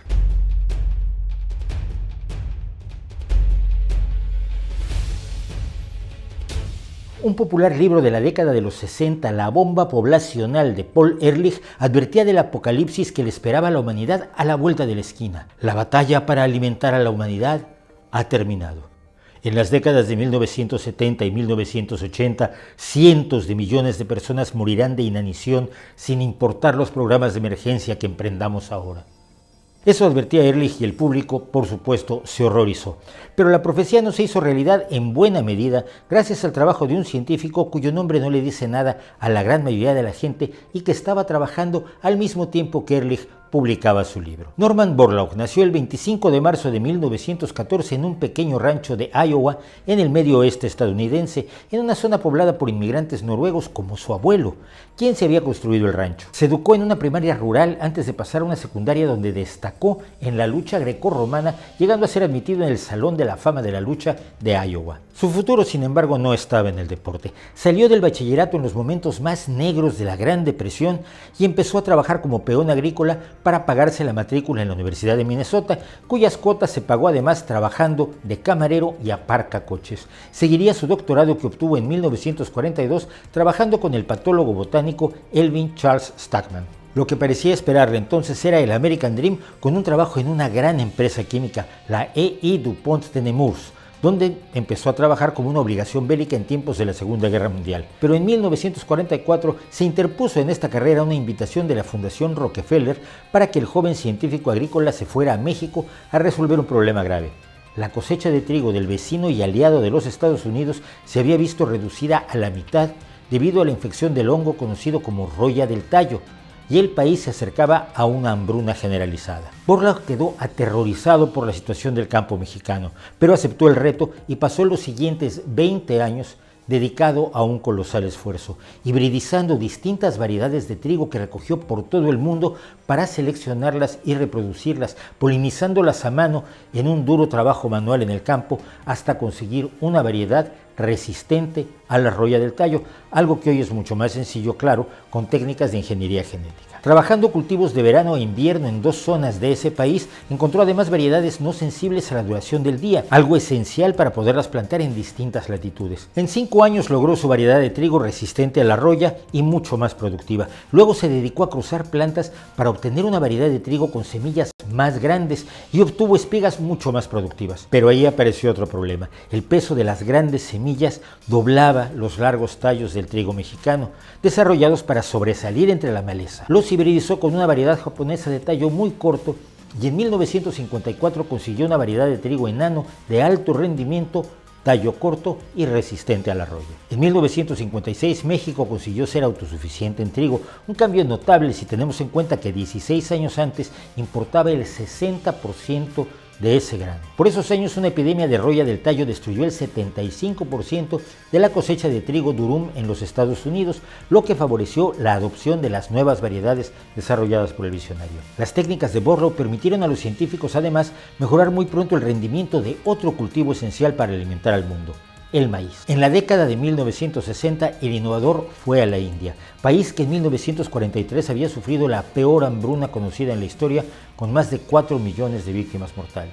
El genetista Mankombu Sambhivasan Swaminathan, arquitecto de la Revolución Verde en la India, recuerda que al momento de la independencia de su país en 1947, el rendimiento de trigo y arroz en los campos indios era de menos de 1 tonelada métrica por hectárea. Y aunque en los siguientes 20 años se incrementó el área de cultivo para alimentar a la desbordante población india, los rendimientos no aumentaban. Se importaban 10 millones de toneladas de trigo al año. De hecho, el libro de Ehrlich afirmaba que la India no tiene ninguna posibilidad de alimentar a 200 millones de personas más para 1980. La entonces ya llamada Revolución Verde consiguió que la cosecha de la India en 1965 fuera 98% mayor que la del año anterior, duplicando prácticamente el rendimiento del trabajo agrícola. Pakistán consiguió la independencia alimentaria en 1968. Al paso de los años, el trabajo de Borlaug ha conseguido resultados asombrosos. En 1960 el mundo producía 692 millones de toneladas de grano para 2.200 millones de personas. En 1992 estaba produciendo 1.900 millones de toneladas, casi el triple, para 5.600 millones de personas. Y todo ello utilizando solo un 1% más de tierra dedicada al cultivo. Los logros del especialista agrícola llamaron la atención del Comité Nobel, que en 1970 acordó entregarle a Norman Borlaug el Premio Nobel de la Paz. ¿Por qué? Dijeron: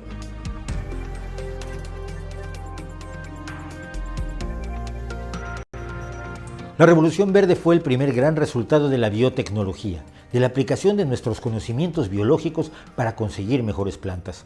Pero no solo dependía de las nuevas variedades, sino de la capacidad de irrigación, mejores fertilizantes y mecanización, causas que junto con la incertidumbre política impidieron que África siguiera el camino de otros países, entre ellos China, hoy exportadora de alimentos.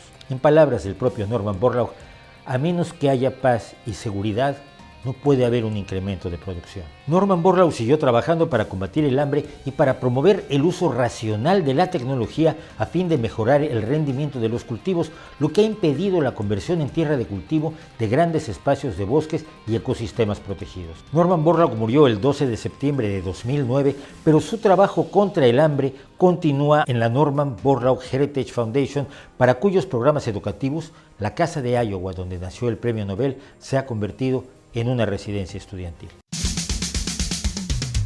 Es verdad que la marea de la batalla contra el hambre ha cambiado a mejor en los últimos 3 años, pero las mareas tienen su forma de subir y bajar. Bien podemos estar en marea alta hoy, pero la marea baja podría instalarse pronto si nos volvemos complacientes y relajamos nuestros esfuerzos. Esto dijo Norman Borlaug en su discurso de aceptación del Premio Nobel el 10 de diciembre de 1970.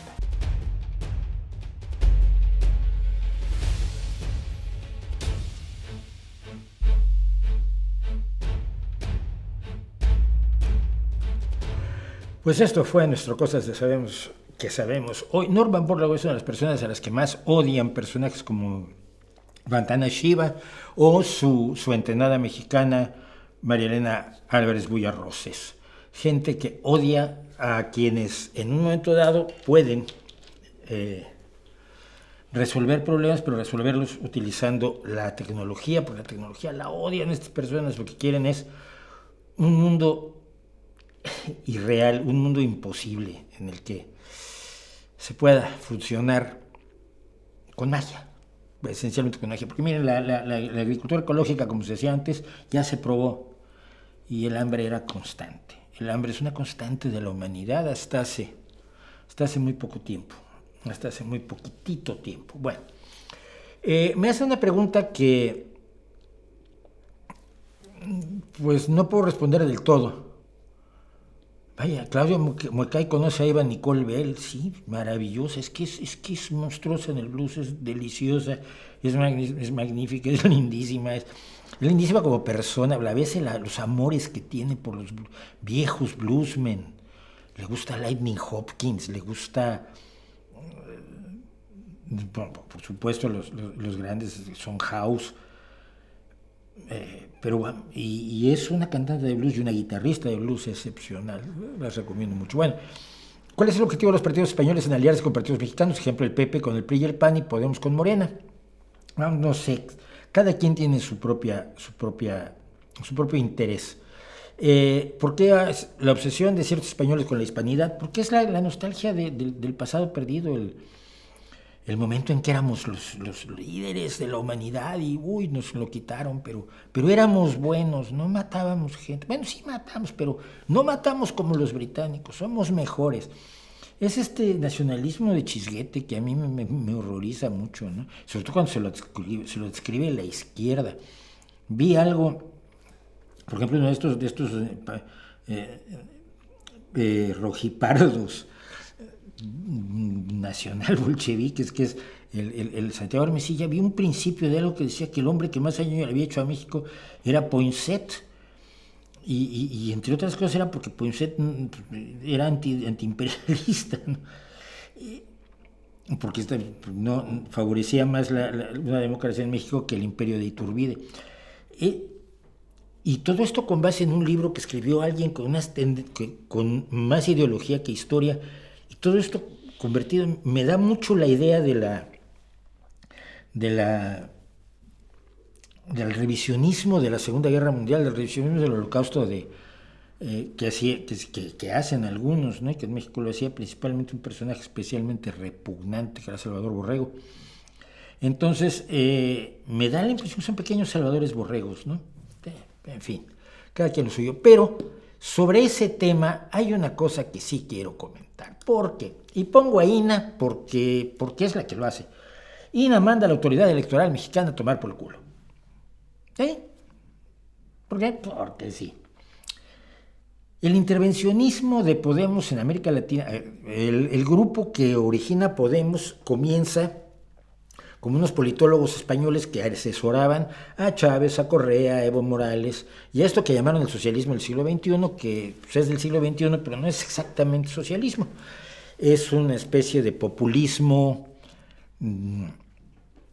donde la narrativa importa más que los hechos, de un populismo rascuache y sin embargo eficacísimo para movilizar a la gente, ¿no? Es decir, es toda la teoría de Ernesto Laclau, la creación de un enemigo, ese enemigo al que le atribuyes todos sus males, mientras todos los bienes son para ti, y esto lo han hecho los populistas, lo está haciendo López Obrador, sin duda alguna en México.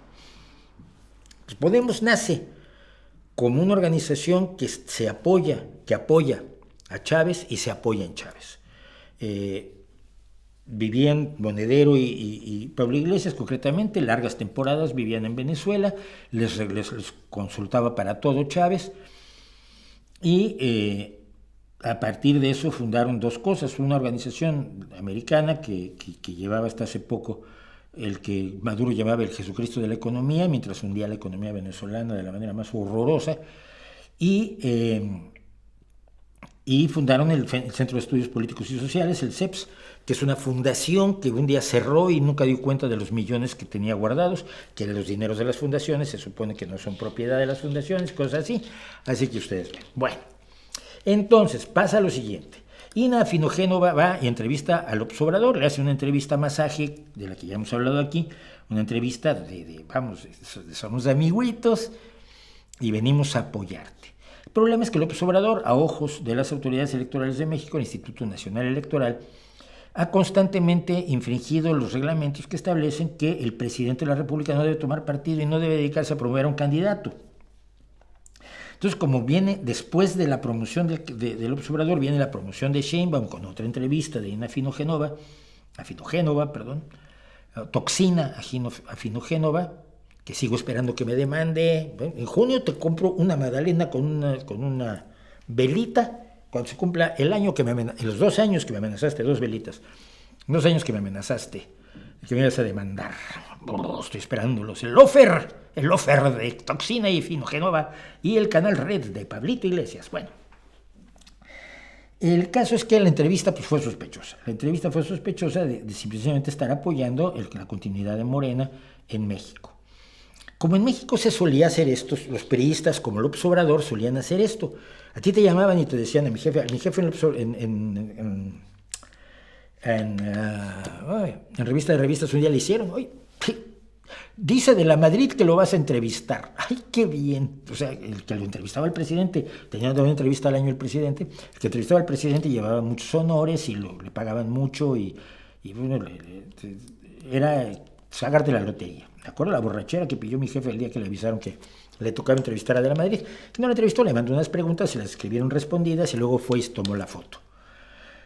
Entonces, conociendo cómo hacen los presidentes y los priistas esto, el Instituto Nacional Electoral le mandó unas preguntas a Ina Finogénova respecto de la entrevista que le hizo a López Obrador. La respuesta es la respuesta que se puede esperar de una tropa de patanes hacia una institución encargada de vigilar los procesos democráticos de un país como México. Vamos a verla. Vamos al quinto requerimiento, ojo aquí. Le tenemos que informar al INE, a esa autoridad, si los cuestionamientos formulados al presidente de la República durante la citada entrevista, aquí se les olvidó meter lo de la controversia, muchachos, espabilen, porque así no puede... Siempre es así, Ina, ¿no? Desde la forma en que dice autoridad, como si no lo fuera, hasta ese tonito burlón con el que antes promovía que Rusia nunca iba a invadir Ucrania. Muchachos, ¿cómo se atreven a decir que Putin sería capaz de invadir Ucrania? Vamos a ver a qué entrevista se refieren. Bueno, pues si los cuestionamientos formulados fueron espontáneos o estaban previamente consensuados. Espontáneos, no espontáneos, ya que nos ponemos a corregir. Regreso. Obviamente consensuados con Andrés Manuel López Obrador. Y en fin, aquí la respuesta va a ser hacer así un tubito de este requerimiento, así, del INE, enviárselo por correo y que en el plazo de las 24 horas siguientes a la recepción del tubito, miren dónde les cabe mejor y lo metan ahí. Porque de verdad me preguntan si hay... O sea, tienes una institución dedicada a garantizar los procesos democráticos, la limpieza de los procesos democráticos, la institución que permitió que López Obrador ganara las elecciones en 2018, al impedir el fraude electoral por parte de los priistas, otros de los priistas que no estaban en Morena, sino que están fuera de Morena, y los panistas que están fuera de Morena. Y lo estás mandando a que se metan por el culo su requerimiento. ¡Wow! Lo que sigue vale la pena. Alguien me envió a mí las preguntas que yo tenía que hacerle a un entrevistado o me pidió que se las enviara. ¿En serio? En serio. Y es más, te puedo decir quién sugirió preguntas. ¿Quién puede haber sugerido preguntas? Uno es Pedro, otro es Paco, el otro es Cuevas. No te pueden haber dicho por dónde ir, por dónde conviene presentar para que brille la figura de... No digo que lo hayas hecho, no, tú no serías capaz, pero es posible. ¿Ustedes qué se creen que somos aquí? Bueno, somos los que fuimos propagandistas de Putin durante muchos años, somos los que dijimos que no iba a haber invasión, somos los que seguimos diciendo que habría que entregarle el Donbass a Putin, somos los que fuimos a entrevistar a López Obrador en una entrevista que más que periodismo fue un acto absolutamente de masaje, por no decirle otra cosa. Nos insultan a nosotros, insultan a nuestra audiencia, ¿A tu audiencia? ¿Por qué a tu audiencia? ¿Por qué? ¿Por preguntarte si te sugirieron alguna pregunta están insultando a tu audiencia? Ah, no, pero es que estamos haciendo populismo. Audiencia, insultan a toda la gente que trabajó para sacar adelante ese material periodístico. No, te están preguntando a ti. Toda la gente puede haber sido perfectamente honesta y no saber que tú te habías reunido con Pedro, con Paco, con Luis o con Cuevas. O que ellos le habían comentado a Pablo, porque son muy amigos y se ven seguido y se entrevistan entre ellos, qué es lo que sería bueno preguntar o por dónde podría ir la entrevista que funcione, ¿no? Es posible. ¿Con qué autoridad? ¿Quiénes son? Esta es la pregunta general. El tubito con la respuesta al quinto requerimiento ya va camino al domicilio del Instituto Nacional Electoral de México. ¿Quiénes son y con qué autoridad? Mira, te voy a explicar, Ina. Durante muchos años, las elecciones en México las organizaba la Secretaría de Gobernación y el Ministerio del Interior.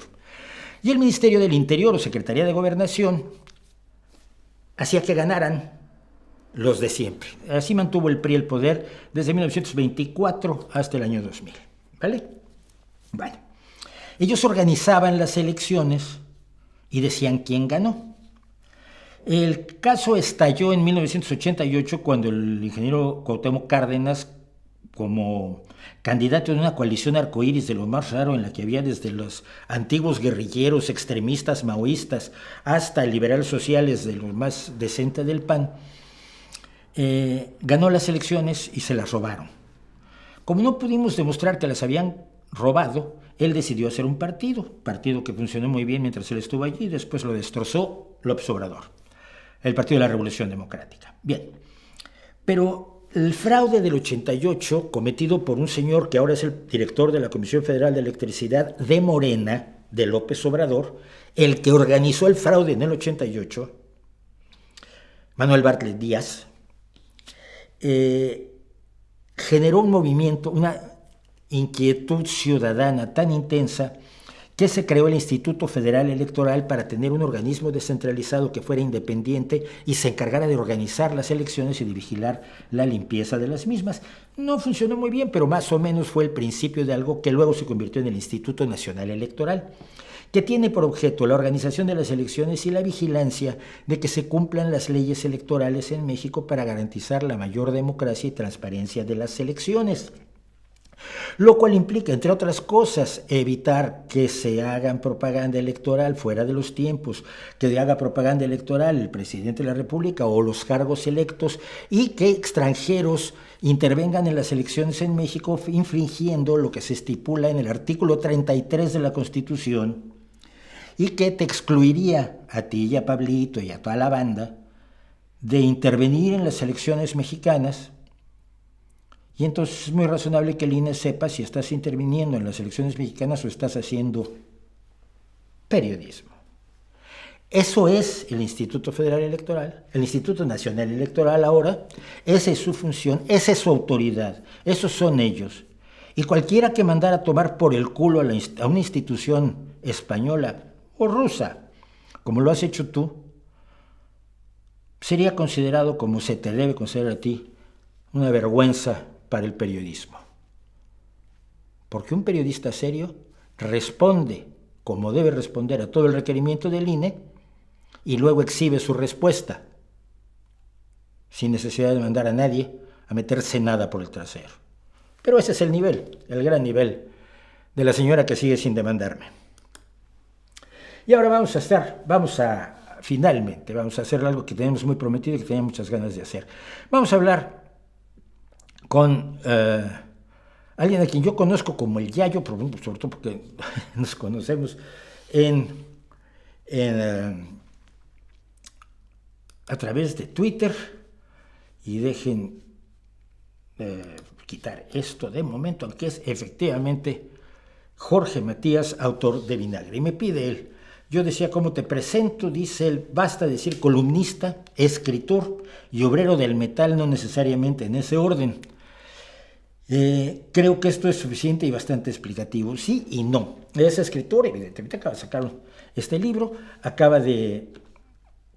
es columnista, por cierto, a mí me toca leerlo porque es columnista de La Voz de Asturias, que es uno de los 3 periódicos que tenemos aquí en Asturias, uno de los 3 periódicos de la comunidad autónoma, y es obrero del metal y siempre lo ha sido, porque lleva muchísimos años siéndolo, ya nos contará algo de eso. Y pues esto es lo que queríamos hacer con él, el señor Jorge Matías, conocido, insisto, por mí y por más de alguno, como el Yayo. Perdón, me estoy cambiando de identificado aquí para que no sepan quién soy yo y quién es él. Jorge, muchísimas gracias por hablar con nosotros. Decíamos que has sacado un libro. Mira, voy a empezar por una cuestión que me ha llamado siempre la atención. A mí me ha molestado siempre que hablen de alcohol y drogas. Es que el alcohol es una droga, ¿no? Tiene peculiaridades, pero es una droga. Y la separación, creo que tiene razones históricas o sociológicas, pero en tu caso, ¿cómo ves esta separación que hace la gente de las drogas y el alcohol? Hombre, es una una separación que es debido a que el alcohol es legal y el alcohol está muy metido en nuestra cultura, pero en realidad el alcohol es una droga, igual que el hachís o la cocaína. Es una droga exactamente igual. Hace unos días estuve en televisión y se me ocurrió decir en directo que el alcohol es una drogadura. Y bueno, pues parece ser que sentó bastante mal y me empezaron a decir de todo. Pero me llamaron hasta puritano y todo, ¿sabes? O sea, a ver. Por decir algo que es una obviedad, realmente, tampoco... Es una obviedad. Sin embargo, el alcohol se puede consumir sin que sus efectos sean los de las otras drogas duras. Es decir, alguien se puede tomar una cerveza diaria, no le hace bien. Esto hay que dejarlo muy claro. Y hay una compañera, Azucena, la periodista, que hizo un análisis profundísimo de la literatura existente, y el alcohol no es bueno. No es sano un vasito de vino, no es sana una cerveza, pero tampoco te mata. No. Pero te puedes tomar una cerveza sin emborracharte, sin sentir los efectos del alcohol como drogadura. Y eso quizás es lo que lo suaviza un poco, ¿no? Es una sensación de control que tiene la gente cuando bebe. Pero realmente, pues, o sea, el alcohol, como dijo Azucena, como explicó Azucena en el artículo, realmente sí, es nocivo, porque es tóxico realmente, ¿sabes? Que eso no creo que se pueda discutir. Entonces la gente no cree que el alcohol pueda actuar como las demás drogas, porque está muy metido en nuestra cultura y porque tú te bebes una caña y bueno, no pasa nada. El problema viene, o sea, no es que sea un problema en sí, sino que yo creo que en España por lo menos no somos conscientes de que, mucha gente no es consciente de que el alcohol es una droga. Entonces, se bebe con cierta alegría, con cierta, pues un poco pues inconscientemente, y realmente la gente no entiende que, bueno, primero, cuando te dicen que yo me tomo una cañita, generalmente no suele ser una cañita, ¿no? Suelen ser más, pero la gente no es consciente de que, bueno, que yo tampoco es que tenga un concepto, o sea, tampoco es que quiera prohibir nada, ni no tengo afanes prohibicionistas, ni nada, pero simplemente, o sea, no entiendo, y bueno, creo que en Vinagre lo digo, esa distinción entre el alcohol y otras drogas. O sea, lo mismo que dice alguien que no, pero si te tomas una caña no pasa nada, es que eso te lo puede decir alguien que fuma hachís. O sea, claro, es que me fumo un canuto y no pasa nada. Joder, pues si ya sabemos todos que seguramente no pase nada, porque no todo el mundo que consume termina siendo un adicto. Pero creo que no es lógico tener al alcohol en ese estatus tan privilegiado que tiene. Yo creo, hay un fenómeno histórico que yo me gustaría mencionar. Hubo una época en que era mejor el alcohol que el agua. O sea, claro, si tomabas vino o tomabas cerveza, te ahorrabas tomar el agua asquerosa. Claro, porque por el agua entonces pues no era muy sana, porque podía aportar cualquier enfermedad, ¿no? Pero es que ahora mismo no es el caso. Exacto. Pero vamos, es una de las bases históricas del alcohol. El problema es este. A ver si tú estás de acuerdo conmigo. Los efectos graves del alcohol siempre los vemos como un error, como un problema del alcohol. Siempre los vemos no como un problema del alcohol, sino como un problema de voluntad y de la persona. Es decir, si tú estás enganchado a la heroína, tú eres víctima de la heroína. Sí. Pero si tú bebes mucho, pues eres un borracho. Bueno, realmente eso le pasa a todos los adictos, ¿no? Que les dicen que lo suyo es una enfermedad moral. Pero con el alcohol es peor todavía. Porque con el alcohol te dicen efectivamente, o sea, a mí me lo han llegado a decir, Me han llegado a decir, bueno, pero nadie te obligó a tomar la primera cerveza. O sea, es una cosa, o sea, eres moralmente un poco flojo, ¿no?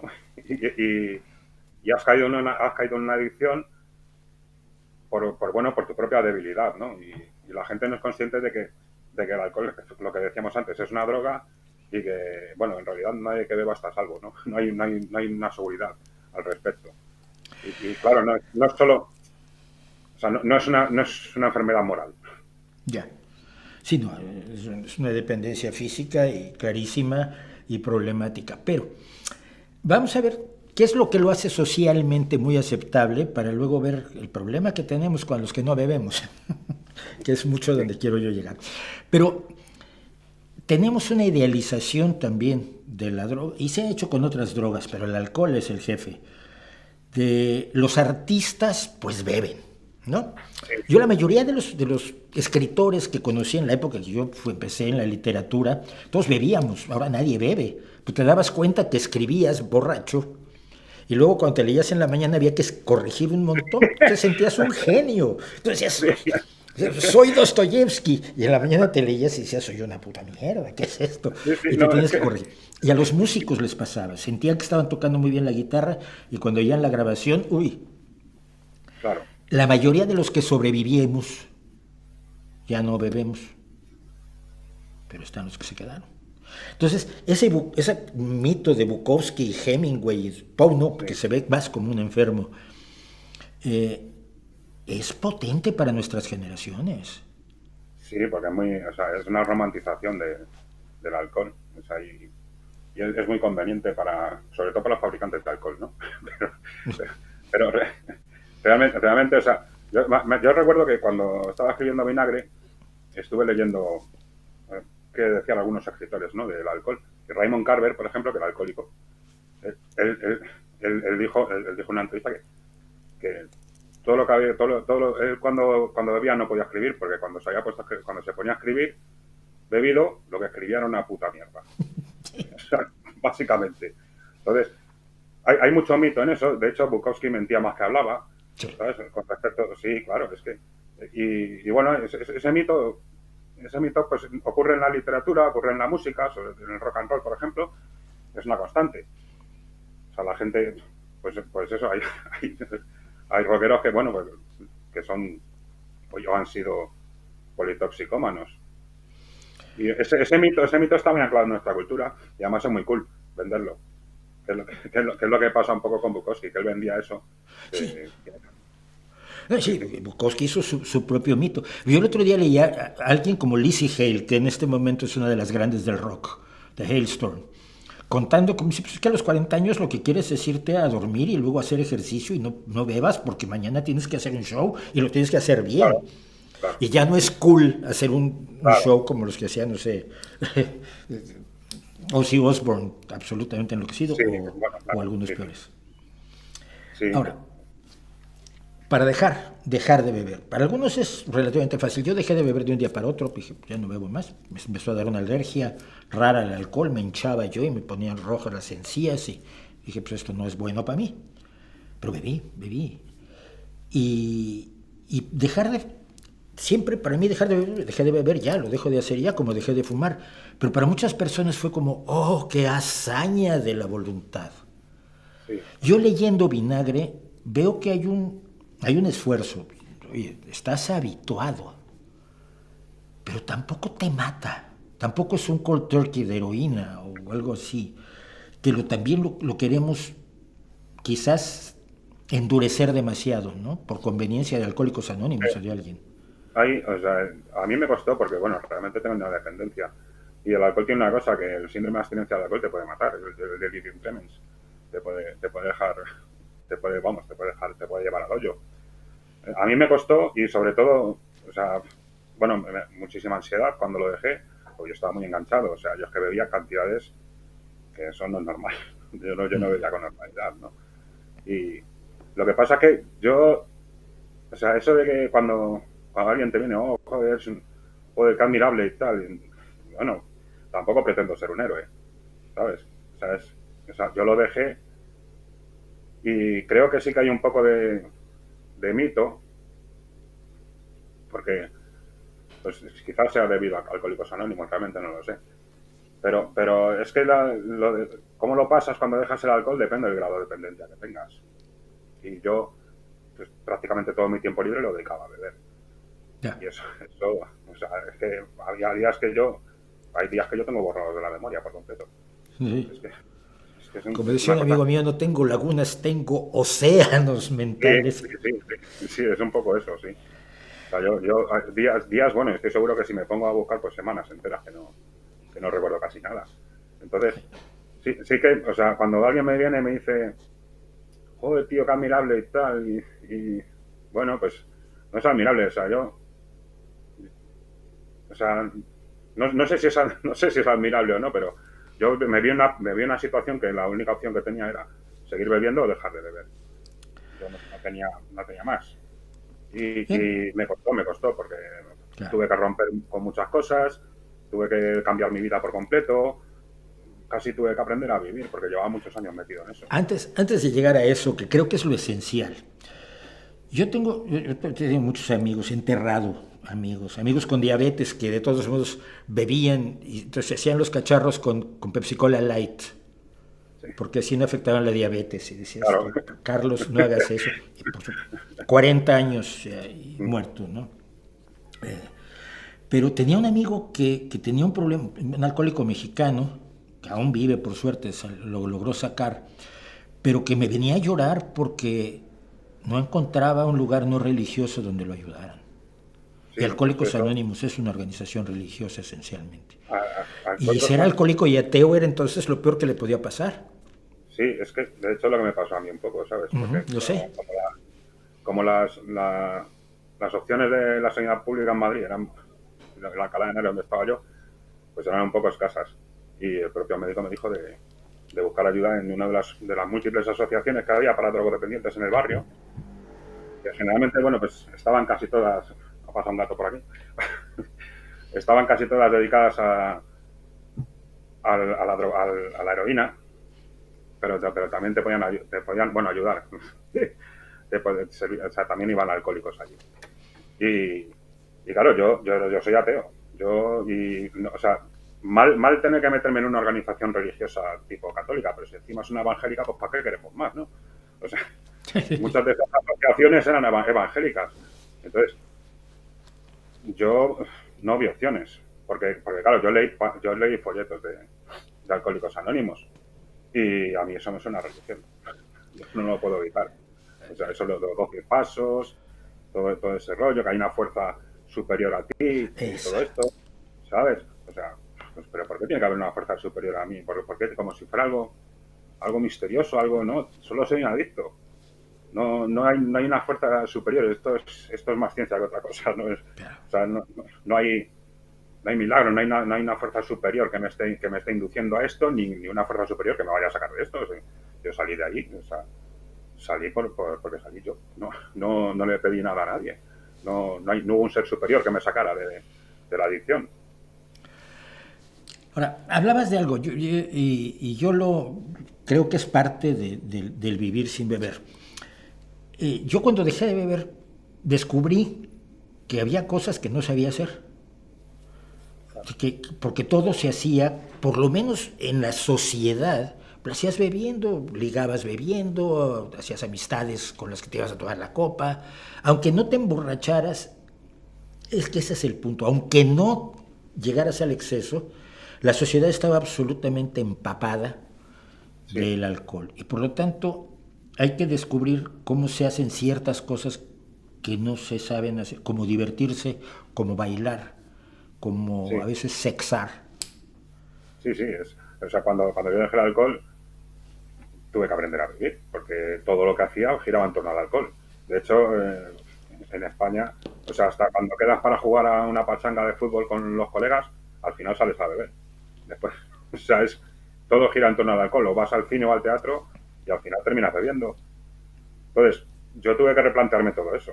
Y realmente, o sea, me sentía muy extraño al principio, porque ir a un concierto sin beber. Yo no había estado en un concierto sin beber en mi vida. Y más la música que escucho yo, pues que la gente suele beber bastante. Bueno, beber, si solo fuera beber, pues.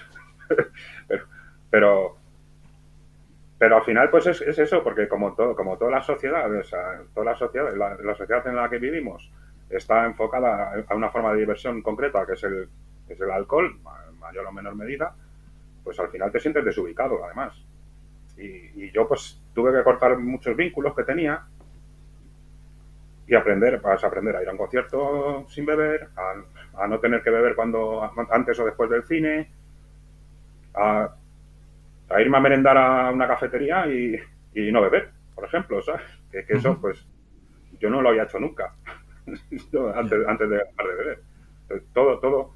Y cuando salía de trabajar, pues yo lo que hacía era beber. Entonces, pues en vez de beber, pues dices, pues no, me voy a mi casa a leer o a ver una película. Pues todo gira en torno al alcohol. El ocio en España, casi todo gira en torno al alcohol. Y en todo el mundo, en algunos lugares más que en otros, pero tenemos el fenómeno, tu entorno cambia, porque la gente que bebía, no, el mío no cambió, el mío lo que pasó es que empecé yo a enterrar a amigos, es horrible, pero que me mató más gente el alcohol que la heroína, que en México pues no tuvo el boom que desgraciadamente tuvo aquí. Pero la sociedad en general te ve mal si no bebes. Sí. No tus amigos, no tu familia, la masa alrededor. La gente, sí. Hombre, ya muchas veces he oído a gente decir que no se fía de alguien que no bebe. Eso yo lo he oído, vamos, que me lo han dicho delante de mí, ¿sabes? Y que me queda un poco, bueno, pues no sé cómo tomarme esto. Realmente, o sea, te miran mal y te presionan para que bebas, realmente. Eso es así. Yo cuando dejé de beber, la primera vez que volví a mi pueblo, ya llevando tiempo sin beber, fueron a pagar una ronda. ¿Y tú qué quieres? Yo dije, una Coca-Cola. Y me salieron con más cervezas, ¿sabes? O sea, que también, hombre, yo tenía cierta fama, ¿no? Pero si no quiero beber, no quiero beber. Y todo, o sea... Y no te lo respetan. No, es que es constante. Es como si... o sea, yo no voy a la gente a decirle, deja de beber. Yo simplemente cuento mi historia y espero que a alguien le sirva de ayuda. Pero yo no le digo a la gente, oye, no hagas esto, no hagas... No, pero eso, o sea... Encima, cuando no lo haces, te dicen que, o sea, con tu sola presencia de abstemio, ya parece que es que les estás juzgando, cuando realmente te estás juzgando a ti. Claro. Pues no, ¿sabes? Porque yo no he emitido ningún juicio ni nada, ¿sabes? Pues, no, porque entonces estaría todo el día echándole la bronca a la gente, ¿no? Porque todo el mundo se pone hasta arriba todos los días. O sea, a los fines de semana, pues no te digo nada. La despenalización de las drogas ha sido una cuestión que yo he defendido mucho, pese a que soy totalmente antidrogas por lo mismo. Pero creo que despenalizarlas evitaría muchos problemas sociales que generan y permitiría orientar recursos a la recuperación de quienes quieren dejar. Sí. Y podría volver a hacer que sea socialmente más aceptable el que no bebe. Y a cambio de eso lo que encontramos es un mundo místico, esotérico, que glorifica las drogas. Sí, hay mucho de eso. Hay mucha mitología, igual que con el alcohol, pues con las drogas también, claro. O sea, los años 60 no han pasado en balde, ¿no? Claro, es que es un poco eso. Hay pues eso, y me fumo un canuto así de grande y mira, que soy un místico. No, tío, eres un fumado. Sí. Pero bueno, claro, es que, o sea, es que estoy en otro nivel, ¿no? Yo en otro nivel de drogadicción, pero un poco más, ¿sabes? O sea, estamos con la ayahuasca ahora, hombre. Sí, ahora está de moda eso, que a mí me tiene bastante alucinado, porque me recuerda mucho a cuando se fueron JJ Benítez y Jiménez del Oso a tomar ayahuasca, que se pusieron a vomitar allí. Pues esas cosas ridículas que va la gente allí a ver, no sé qué esperan ver, la verdad, pero bueno. O sea, y dicen, no, es que tengo una experiencia, ¿qué experiencia he tenido, no? Más espiritual y tal. Te has drogado. O sea, yo no te voy a decir, no te voy a decir que no te voy a juzgar por ello, pero no me metas la moto, ¿sabes? Claro, no me digas, joder, fíjate, es que he visto a San Pedro y tal, pues muy bien, tío, pero, y si lo hago yo también lo veo y no creo en él, ¿sabes? Yo qué sé. O sea, es que la gente tiende mucho a mitificarlo, pero bueno, sí que es cierto que legalizarlas, pues legalizar la droga nos reduciría muchos problemas. Y probablemente uno de esos problemas que reduciría sería la adicción. Claro, yo creo que sí, absolutamente. Pero además tiene algo de prohibido. Tiene algo de todavía el rito de paso del joven que por primera vez bebe. Y como dices tú en el libro, que además es tan tremendamente cierto, la primera vez que te bebes, yo me bebí una cerveza la primera porque no había Coca-Cola y tenía yo una sed mortal en la selva chapaneca. Pero es que la primera vez que bebes algo es horroroso. Sí, o sea, yo recuerdo, o sea, la primera cerveza que bebes es que te sabe a rayos. Pero a rayos, y no te digo nada, la primera vez que te bebes lo que sea un brandy o un whisky, es que eso, o sea, que no está bueno, ¿sabes? O sea, es que lo que no entiende la gente, o sea, mucha gente que no, pero es que hay que hacerse para que te sepa bien. Pues no ves que eso es un problema. Claro, Claro, es que el eso es gusto un problema. adquirido. Claro, eso es un gusto adquirido, eso es la droga, ¿no? O sea, Claro. la primera vez que bebes es asqueroso pero si es eso, es un ritual. Es un ritual, o sea, Yayo, Jorge, cumples, queridísimo, cumples muchísimas 16 gracias. años, Dime. que cumples 16 años y parece que si no te estrenas bebiendo, pues no eres un adulto, ¿no? Sí, sí. Y eso debería cambiar un poco, porque es un poco absurdo, pero bueno. Hay que irlo cambiando. Muchísimas gracias, Yayo. Lean Vinagre. Yo voy a la mitad, reconozco que no lo he acabado, pero voy a la mitad y veo reflejadas cosas de mi vida, de la época en la que me gustaba beber, aunque no fui tan intenso, pero veo a muchos de mis amigos. Jorge es un sobreviviente, qué bueno, pero hay muchos que se quedaron en el camino y que se quedaron en el camino de maneras horrorosas. Y los viejos rockeros, yo soy un rockero un poco más viejo que tú todavía, hemos tenido que asistir a demasiados funerales como para que esto sea un chiste. Jorge, muchísimas gracias. En otra ocasión Muchas gracias a hablaremos ti, de rock. Mauricio. ¿Qué te parece? Bien, bien. Nos vemos. Hasta luego. Nos vemos. Chao. Pues esta fue nuestra conversación con Jorge Matías, el Yayo, queridísimo Yayo, y autor de un libro que creo que es importante en este momento, precisamente por eso, porque es tan normal estar un poco achispado que no se da cuenta uno de que está efectivamente drogado.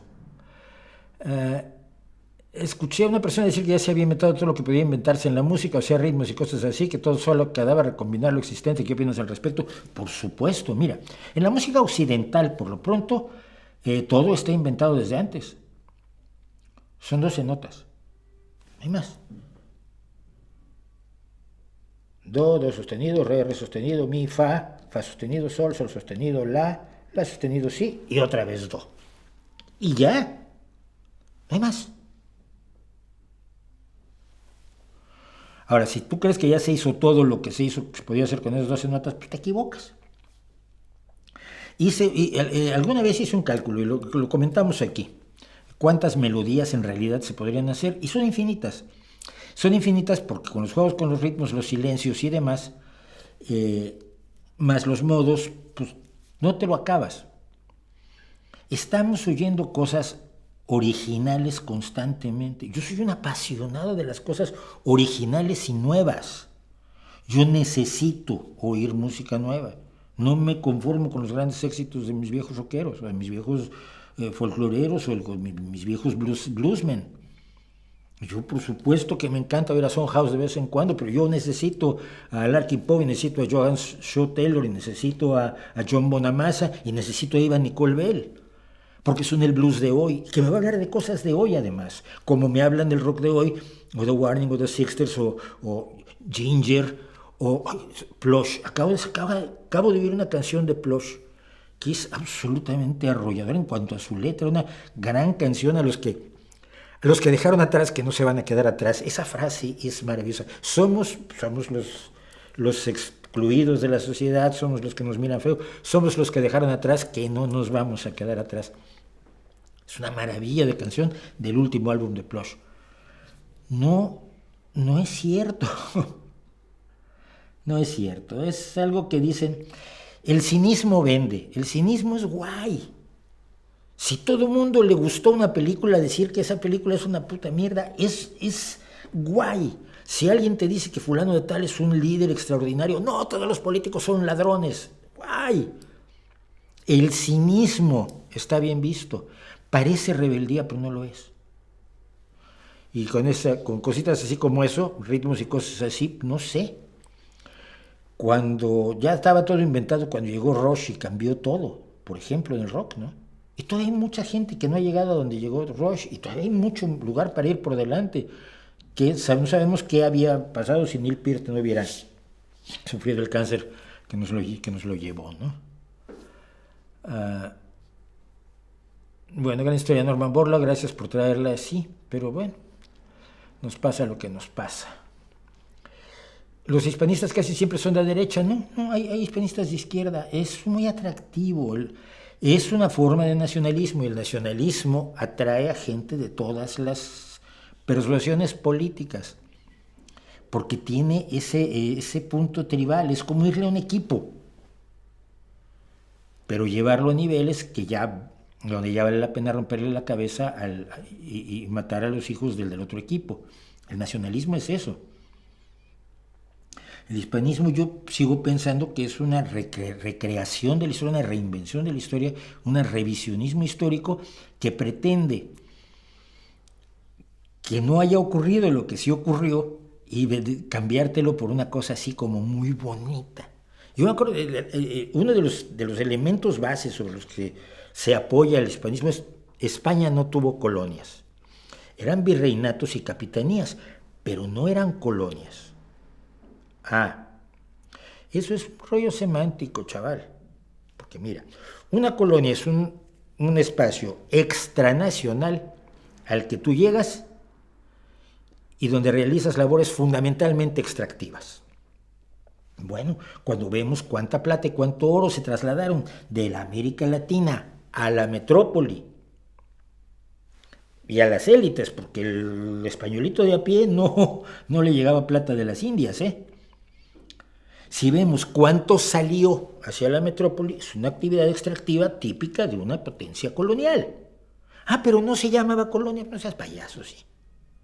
Bueno, pero es que se hicieron universidades y se hicieron conventos muy bonitos en América, sí, para los españoles y para los indígenas herederos de los reyes que seguían, de los tlatoanis o monarcas, como se llamaran, de cada organización social indígena, porque los convirtieron en sus aliados. Entonces sí, la hija de Moctezuma pues iba a las fiestas de los ricos, pero no de los españoles ricos, pero no porque fuera una integración de los indígenas, sino porque eso permitía justificar la dominación española sobre los demás indígenas. Bueno, pues así pasó. ¿Es lamentable? Pues sí. ¿Debería regir nuestra vida en 2024? Pues no. No tiene nada que ver. No podemos tener los ojos puestos en el siglo XVI, XVII, XVIII toda la vida. Ya mucha gente lo intentó en el siglo XX, ahora lo intentan hacer en el XXI. Vamos a la cuarta parte del XXI ya, hombre. Bueno.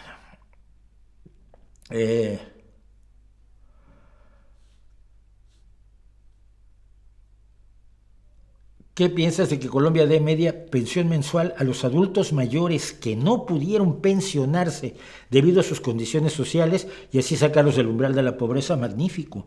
Eso me parece magnífico. Eso es extraordinario. Eso es una de las cosas que debe hacer una sociedad al ocuparse de los más desfavorecidos, que en este caso es gente que ya no puedes conseguir que por sí misma salga de la pobreza. Por supuesto que eso es una labor extraordinaria y aplaudibilísima. Ahora, cuando empiezas a dar becas a los que tienen 30 años o a los estudiantes, y luego no vas a tener que seguir dando becas toda su vida, entonces ya no va por allí. La pobreza no se combate así, se combate creando, cooperativas, escuelas, formas de... Tienes un ejido maderero, bueno, pues vas a enseñarles no a vender la madera, sino a aprovechar su propia madera, a replantar, para que el bosque renazca, para que no se convierta aquello en cereal. Puedes poner clases de ebanistería, clases de una cooperativa de maderera que pueda vender la madera más o menos procesada, desde muebles para atrás hasta que sean las tablas. Puedes alterar la realidad económica de un ejido maderero o de un grupo, de una sociedad maderera, una comunidad que tiene territorios forestales, y permitir que por sus propios métodos esta comunidad salga adelante y entonces pueda mandar a sus hijos a estudiar a las universidades, y pueda tener una mejor escuela y pueda tener clínica. Pon una clínica, pon una escuela. Eso saca a la gente de la pobreza. Da alimentación a los pequeños, enséñales a alimentar a los pequeños. El café bebido negro como desayuno para las escuelas mexicanas era lo más común. Ningún niño va a aprender con un café bebido. negro, una taza de café negro bebido como único desayuno cuando va a la escuela. Dales de comer y tendrás mejores estudiantes que por lo tanto tendrán más herramientas para combatir la pobreza y para salir adelante. Pero sin eso, una pensión, una limosna mensual, no es nada. Saludos desde Euskadi, me dicen, maestro, acabo de estar, estuve en Bilbao con la entrevista que hicimos sobre superstición en el deporte y para ver a The Warning. Bartle, otro integrante del culto Luis Echeverría, y su no arce después, pero él era fundamentalmente integrante del culto salinista. Él fue el salinista. ¿Qué más me dicen? Tengo cosas. Bueno, ahora sí. No me quedo sin hacer esto. Lo siento, háganle como quieran. Primero, lo de la Santa Muerte. Aquí, yo creo que esto debe ser comentado y luego vamos a hacer la sonrisa en la pintura y luego me voy. A la hora que termine porque tengo cosas de trabajo que hacer. Pero esto es importantísimo. Bien. El otro día apareció esto en Twitter. Es un meme, me dijeron todos, es un meme juvenil. Sí, es un meme, que hay, es un verdadero hombre, nunca va a hablar mal de, y tú le mandas poner lo que quieras.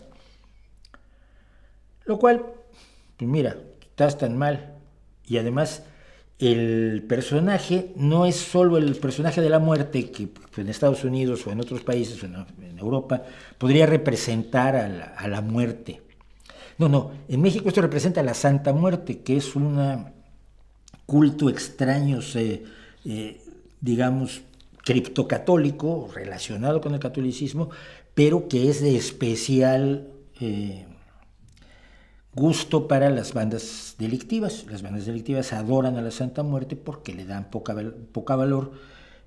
Parte de su cultura es darle poco valor a su vida propia y a la vida, por supuesto, de las personas a las que aniquilan por miles en México todos los días. Por miles cada año, perdón. Entonces, esto era molesto y además la idea machista, un verdadero hombre nunca habla mal de López Obrador. Volvemos a la vitacilina. Si hablas mal de López Obrador, pues hombre, no eres un verdadero hombre, seguramente eres un homosexual, pasivo, bla, bla. Esta obsesión mexicana del albur. Bueno, pero esto me aparece en un tuit de la cuenta oficial del partido oficial de Morena. Y aquí el mensaje ya es distinto. Primero que nada, a todos los que hablan mal de López Obrador no los considero verdaderos hombres, son hombres de segunda, o son maricones, o son algo así horroroso. Y segundo, te estás jugando la vida si hablas mal de López Obrador porque te está mirando la Santa Muerte. Probablemente hay otras interpretaciones, pero esta es muy directa, ¿no? Lo siguiente, después de que la cuenta oficial del partido oficial del presidente de la República, el partido gobernante, tuitea esto, es que el responsable de la radio y la televisión del país, las que se supone que son públicas, es decir, que atienden a toda la ciudadanía y no solamente a los miembros del partido gobernante, que es el señor Genaro Bellamil, y que en una época también fue periodista, ya lo olvidó, hace un chistecito con esto, presentándose con esto. Es alarmante. Es alarmante por el enorme desprecio que implica esto para todos los que no estamos de acuerdo con López Obrador, para todas las personas que no son miembros de la secta, y por el tono de amenaza que tiene, que mira, en cualquier otro lugar te da un poco menos de problema, pero en el México de hoy una amenaza de muerte no es un chiste, ¿ok? Lo era más cuando yo empezaba en el periodismo. La primera vez que me amenazaron de muerte, yo por supuesto me horroricé. Luego fueron periodistas serios de Excelsior a mi casa a decirme no te asustes, no te van a matar, a contarme qué pasaban las cosas cuando realmente te amenazaba de muerte, sobre todo el gobierno. Pero ahora no es ningún chiste ni ninguna broma, ¿no? ¿El presidente de la República quizás debería alarmarse porque su partido esté difundiendo esto? Vean lo que contestó. Pues no, tengo opinión. Soy muy respetuoso de lo que hacen los ciudadanos. Pues tienen derecho a hacerlo. Es como contradictorio. Los ciudadanos están allí viendo el tuit de Morena, el tuit del Twitter oficial, del partido oficial, que encabeza este señor. O tiene que ver con la libertad, ¿no? Incluso religiosa, que habla de la muerte, pero es la santa muerte. No metamos en eso. Ya tiene tiempo que se resolvió ese asunto en México antes que en cualquier otro país del mundo. Y se llama... ¿Qué se resolvió en México antes que cualquier otro país del mundo? ¿Las amenazas de muerte provenientes del partido oficial? Hasta el PRI era más delicadito para amenazar de muerte. ¿Sabes lo que hacía el PRI? Te voy a contar. Se lo hicieron amigos míos. Te pedía cita a un señor que no sabías de dónde venía, pero era muy serio, que venía con un traje de casimir inglés de primera, una corbata de seda, manicure, con un cabello fuera de su lugar, acompañado de dos señores muy grandotes con trajes menos caros que no hablaban. Y él llegaba y te decía: señor fulano, señora, señorita, lo que fuera, hemos visto con atención que usted ha estado tocando este tema en sus piezas periodísticas. Yo quisiera pedirle de la manera más atenta, suplicarle, por favor, si fuera usted tan infinitamente gentil, de no seguir tocando este tema. Se lo agradeceríamos muchísimo, nos haría usted un enorme favor, y yo humildemente le pido que no vuelva usted a tocar ese tema. Muchísimas gracias por su atención, nos retiramos. A mí me lo explicaron y luego lo vi. Cuando te pasaba eso, te aterrorizabas, porque alguien muy poderoso dentro del gobierno del PRI o del PAN te había amenazado de muerte sin hacerlo. Así era como se jugaba. Ahora se juega así. ¿Qué se resolvió como México, como primer país, antes que todo el mundo, como le gusta tanto decir a este señor? Libertad religiosa. Y tiene que ver con la libertad en general. En este país somos libres de tener la religión que más se apega a nuestra fe. Y también somos libres para no tener religión. Y debemos ser respetuosos de creyentes y de no creyentes. Y eso es el Estado laico. Libertad religiosa. Nada más que por la temporada, ahora todo se vuelve, ¿no? Nota. Esto está bien. Porque es debate, es polémica. O sea, es parte de la libertad religiosa y del Estado laico que el partido oficial amenace de muerte a la gente. En serio, veo lo que pasa en México y me horrorizo. Ah, es que tú estás fuera de México y no entiendes. No, estoy tan dentro como tú. Vi exactamente lo mismo. Vi el tuit de Morena, vi a Genaro Villamil y vi lo que acaba de decir López Obrador. Y eso en México, sentado allí en la homilía, si me dejaran entrar, sonaría exactamente igual, ¿eh?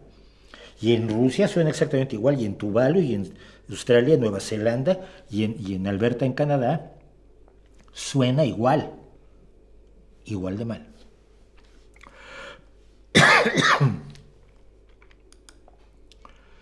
Y ahora sí,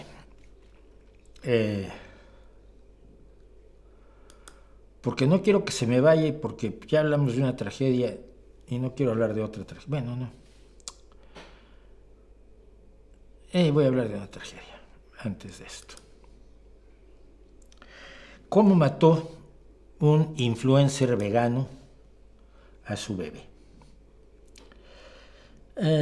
Acaba de salir una noticia de que un influencer ruso, conocido por sus creencias dietéticas extremas, fue condenado a 8 años de prisión por la muerte de su bebé de 1 mes. Y nada más horrible que reportar la muerte de bebés. Lo natural es que los hijos lo entierren a uno, no que uno entierre a los hijos. Este personaje aquí, con sus verduras y su sonrisa, mató a un bebé, a su propio bebé, a su hijo. Y sin embargo, él es una víctima. Le van a meter 8 años a la cárcel. Y no se puede hacer de otra manera, pero él no es un victimario. Él es una víctima. Y les voy a contar por qué.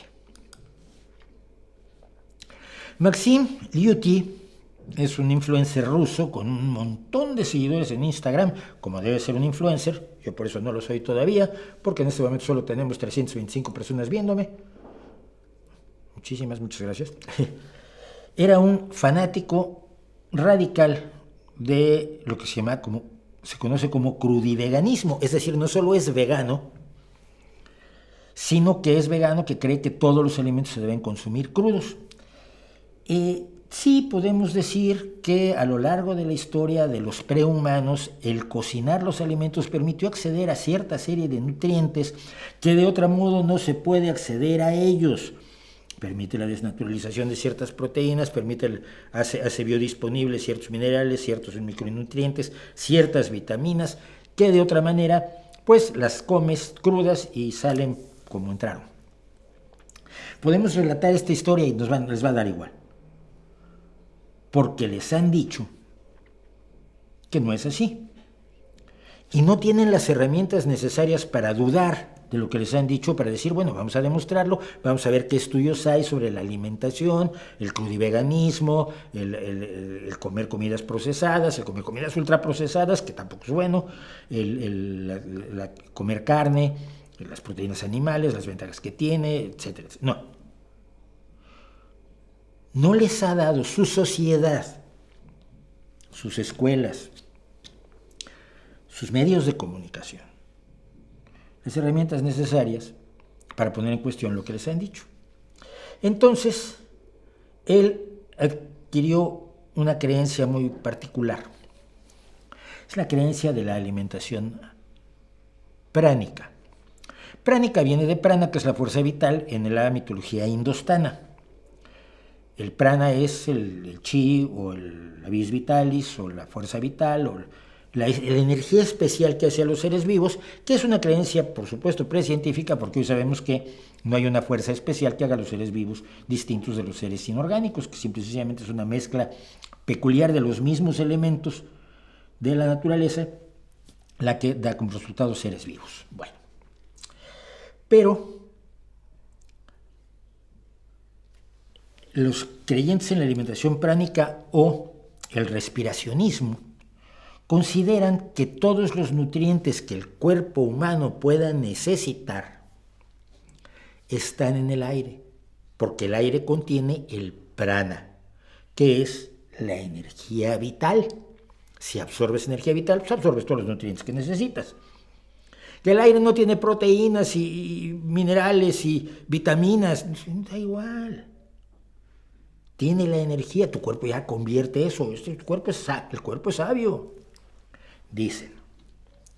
Les dicen, y gente como este personaje, este asesino víctima, se lo cree, con ese júbilo y con esa sonrisa. He accedido a una verdad trascendente, una verdad maravillosa, una verdad más allá de lo que cree esta pobre borregada a la que le gustan por los chuletones wagyu. Pobrecitos, soy superior a ellos. Y la sabiduría eterna de la India nos dice que solo respirando podemos vivir. Y hay casos de personas que han vivido solamente alimentándose con la respiración, que no han comido en décadas. Y sí, hay casos de personas que eso dicen. Cuando los ves, cuando los sometes a estudios, luego resulta que se están comiendo un pollo frito cuando no los ven las cámaras, porque no es cierto. El cuerpo humano es una máquina material que necesita alimentación. Pero él decidió que, como ahora tenía un bebé, y él ya no podía, quizás su cuerpo ya no podía absorber las maravillas del prana, su bebé iba a ser respiracionista, y entonces no había que darle de comer. Y nunca le dio de comer a su bebé. La esposa, Galina, la madre del pequeño, o la pequeña,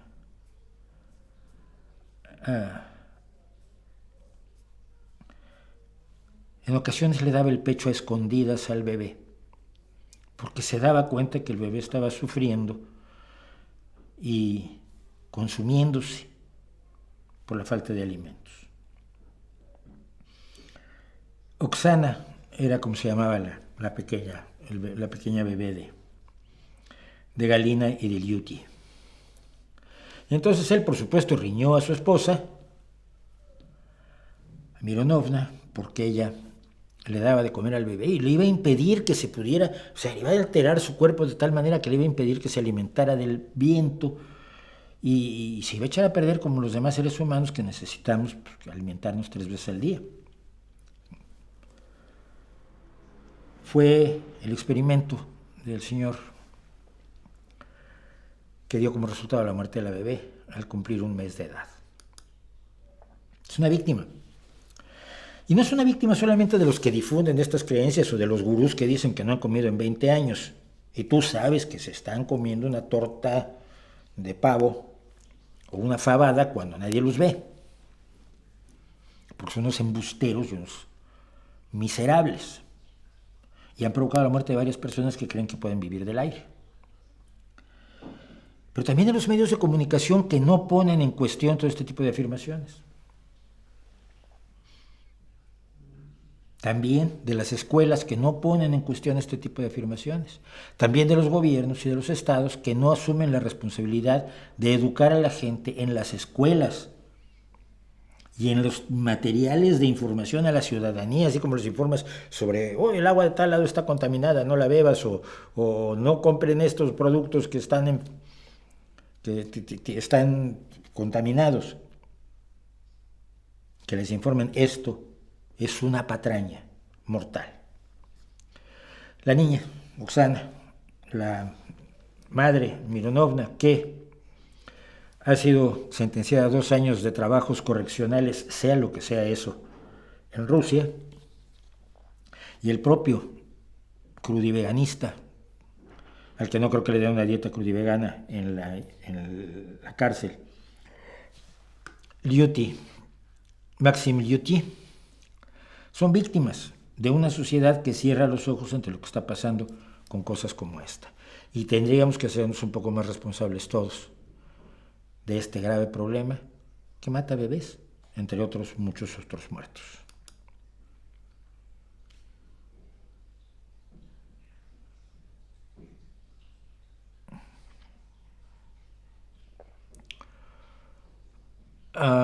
Freddy Vega me dice que la compañía educativa Platzi ha criticado con datos en mano a Finogénova. Si me puedes pasar los datos te lo voy a agradecer. Le van a servir además a un amigo periodista que está trabajando en cosas interesantes. Bueno, tengo un vídeo sobre Alcohólicos Anónimos. No llevo mucho tiempo tratando de hacer vídeos de los grupos de 12 pasos, porque todos se basan en los 2 mismos predicadores evangélicos que fundaron Alcohólicos Anónimos. Proyecto Hombre no es religioso, No, Proyecto Hombre no es religioso, cuidado. Bueno, pero esto, si no hago esto ahora mismo, no lo vamos a hacer. Vamos a hacer nuestra galería nocturna.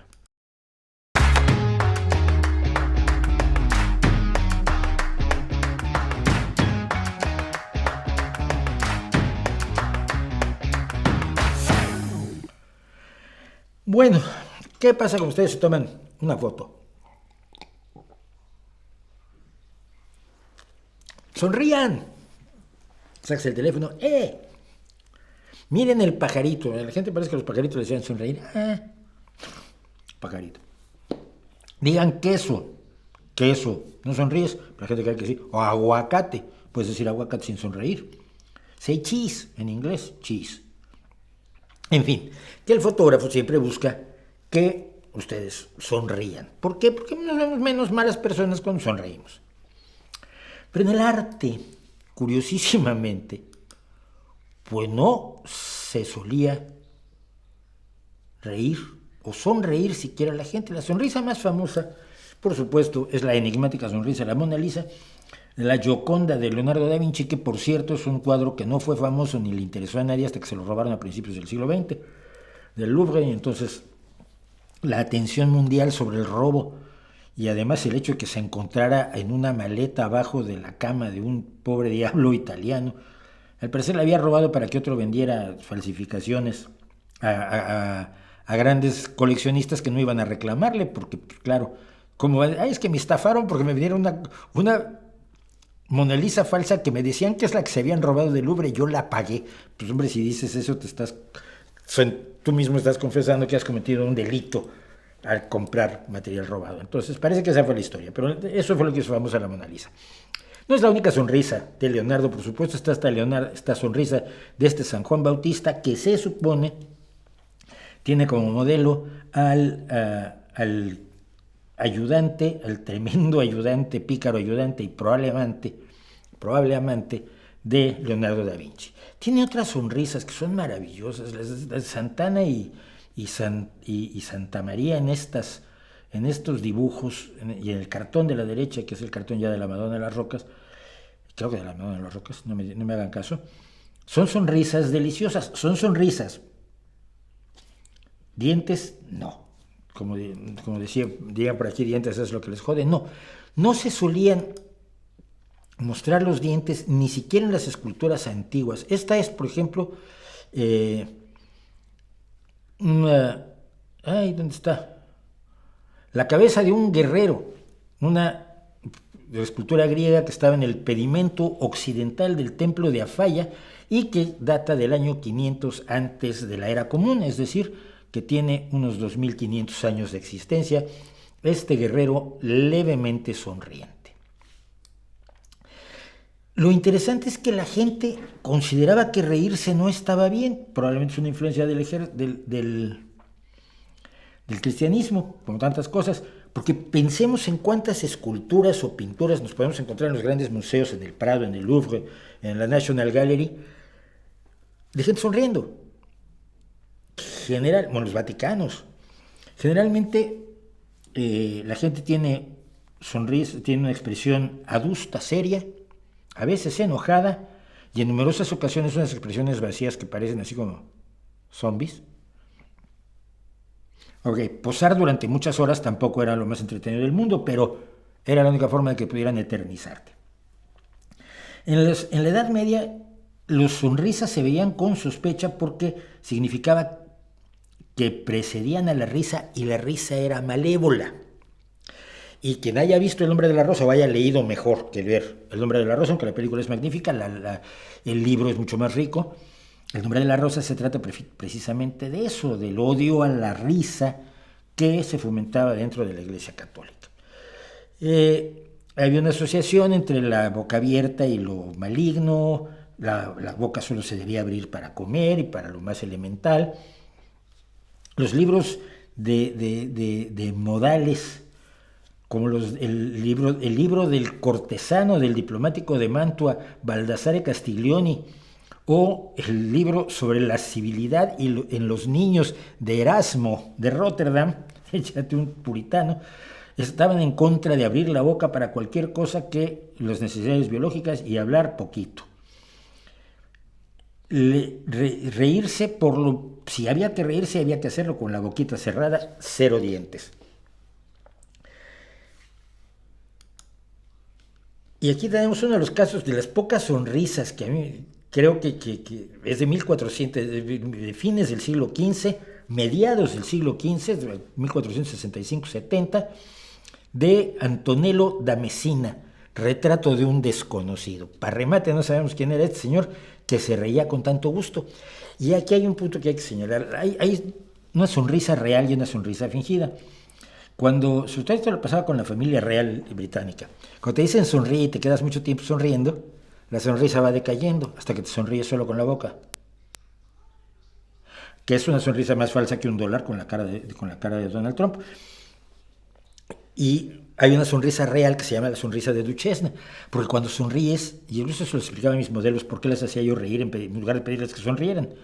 Porque cuando sonríes de verdad, sonríes con las cejas, sonríes con los pómulos, no solo sonríes con la boca así, sino que decimos que se ilumina la cara con una sonrisa, como con las cejas levantadas y los pómulos alzados del señor don desconocido aquí. Pero para el siglo XVII los aristócratas habían decidido, bueno, los aristócratas europeos decían que dientes nada, pero por aquel entonces, bueno, y había risas, y cuando había risas, son caricaturas de Leonardo da Vinci, y cuando había risas eran así, tenían algo de maligno, algo de torcido, algo de siniestro. Si el de la izquierda no más falta que haga así, ¿no?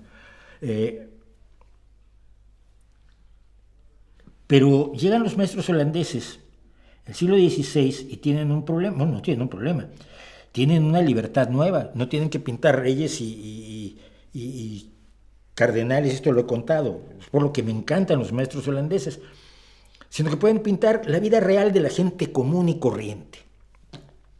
Y entonces la gente puede reírse. Y y tengo dos personas de las que quiero hablar fundamentalmente, pero hay muchísimos. Primero que nada, esto es una absoluta delicia de principios del siglo XVII, que es ya muy posterior a posterior al momento clave de los maestros holandeses, que son del XVI, porque me encanta. Es de Peter Paul Rubens. Es algo que no se imagina, no casa mucho con Rubens. Es una sonrisa, es una picardía. La forma en que te mira, las cejas, los pómulos, está iluminada la sonrisa y diciendo, ajá, te voy a pescar.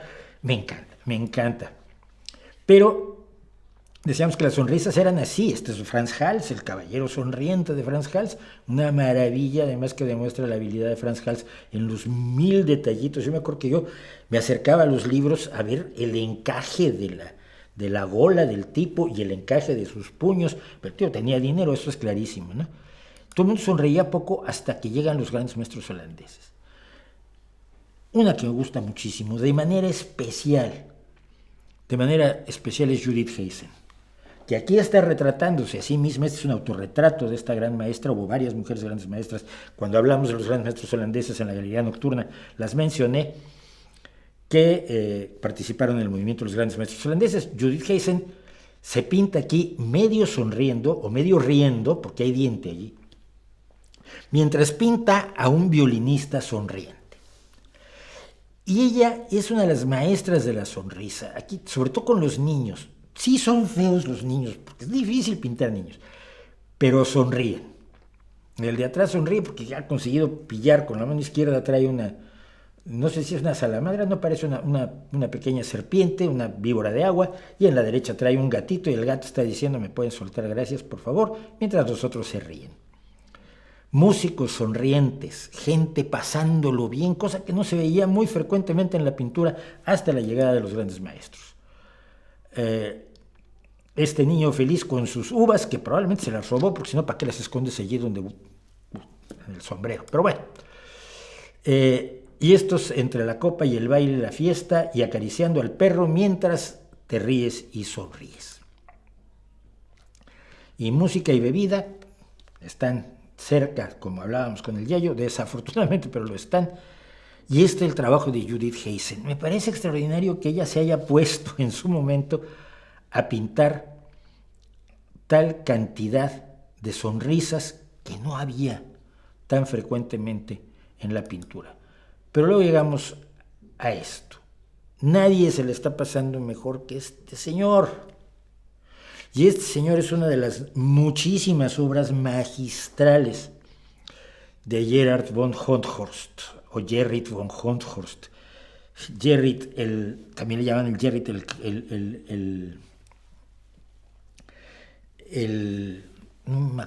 creo que de Mantua, porque él es parte de una influencia muy peculiar, que es la influencia de Caravaggio. Von Honthorst fue a Italia, conoció la pintura de Caravaggio y dijo, me gusta. Le pasó lo que a mí, dijo, esa iluminación la quiero repetir yo, y pues estuvo tratándola de usar en muchas de sus pinturas. Este es probablemente uno de los cuadros que más me gusta en el mundo. El hombre es feliz. Y su sonrisa está cancelando o impugnando toda la pintura renacentista que se está haciendo en el resto de Europa. Esta mujer es maravillosa. Y este es probablemente el cuadro que más me gusta de von Honthorst. Sí, es una está interpretada como la de una especie de Celestina que al caballero de la derecha con las plumas rojas y blanca en el sombrero le está presentando a una chicuela probablemente les llaman de vida alegre, no siempre son de vida alegre, por supuesto, que además toca el laúd, y lo toca porque la música está muy cerca de la sonrisa. Pero la sonrisa de ella, sea o no una cortesana, una prostituta, una zorra, la sonrisa de ella es maravillosa. Sus ojos, sus cejas, su presencia, independientemente de lo que vaya o no a ocurrir después. Y otra cosa, la iluminación, está todo, la única luz es la vela y nos da 3 iluminaciones distintas: la iluminación plena de la chica de atrás, la iluminación a media luz de la supuesta Celestina o conseguidora y el contraluz casi total del señor que está allí presente. Es otra maravilla de von Honchorst que existe este cuadro, pero sin la mano que se mete allí, esa que se ve allí. Ese cuadro sin la mano se ve allí, se llama el filósofo firme. Y existe sin esa mano. Y no se entiende por qué se llama el filósofo firme hasta que conoces el otro cuadro, que ese no está en el mismo lugar de von Honchorst, que tiene a esta gentil damisela que ha decidido despojarse de sus ropajes para invitar al filósofo a dedicar un minuto más allá de los libros. El filósofo dice que no. Su cara dice que no estoy tan seguro de que el no sea decisivo.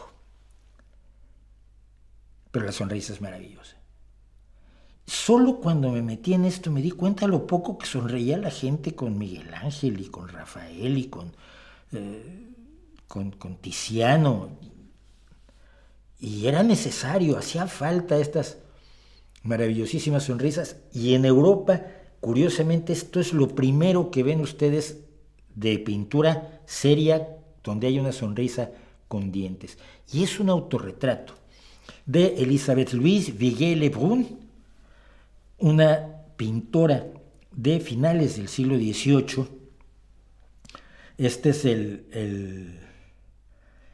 el cuadro fue pintado en 1787, donde se hizo este autorretrato con su hija y que presentó en el Salón del Louvre, en el famoso Salón Clásico Académico, donde luego mostrarían todas sus obras los impresionistas y los postimpresionistas mucho tiempo después. Pero esta es la primera en la Europa fuera del mundo enloquecido de los grandes maestros de los Países Bajos, donde aparecen los dientes. Busqué, porque soy vangogiano, como todo el mundo sabe, y solo existe este campesino con media sonrisa, y busqué también a Toulouse-Lautrec y esta sonrisa de la famosa bailarina del Moulin Rouge, la Goulieu, que por cierto hoy al Moulin Rouge, donde estuvimos hace unos meses con mi hijo, se le cayeron las aspas, tiró algunas de las letras del Moulin Rouge, afectó un poco la fachada y algo del Boulevard de Clichy, en el cual se encuentra, pero afortunadamente no le cayó a ningún transeúnte, y entonces tendrán que volver a poner las aspas del Moulin Rouge, donde sonreía así la Goulieu. Pues esto es todo. Termino porque tengo que ir a apagar un incendio de trabajo tremendísimo. Muchísimas gracias por estar conmigo, muchísimas gracias por acompañarme, muchísimas gracias por seguir esto, los 296 que quedan. Y yo por mi parte, como siempre, les doy las gracias por acompañarme. Los invito el miércoles al video a fondo, los invito el jueves nuevamente aquí, los invito mañana a ver lo que vamos a hacer en Patreon, no solo lo de The Warning, tenemos una sorpresa adicional. Y entre tanto, como siempre, ahí les dejo mi reputación para que la hagan pedazos.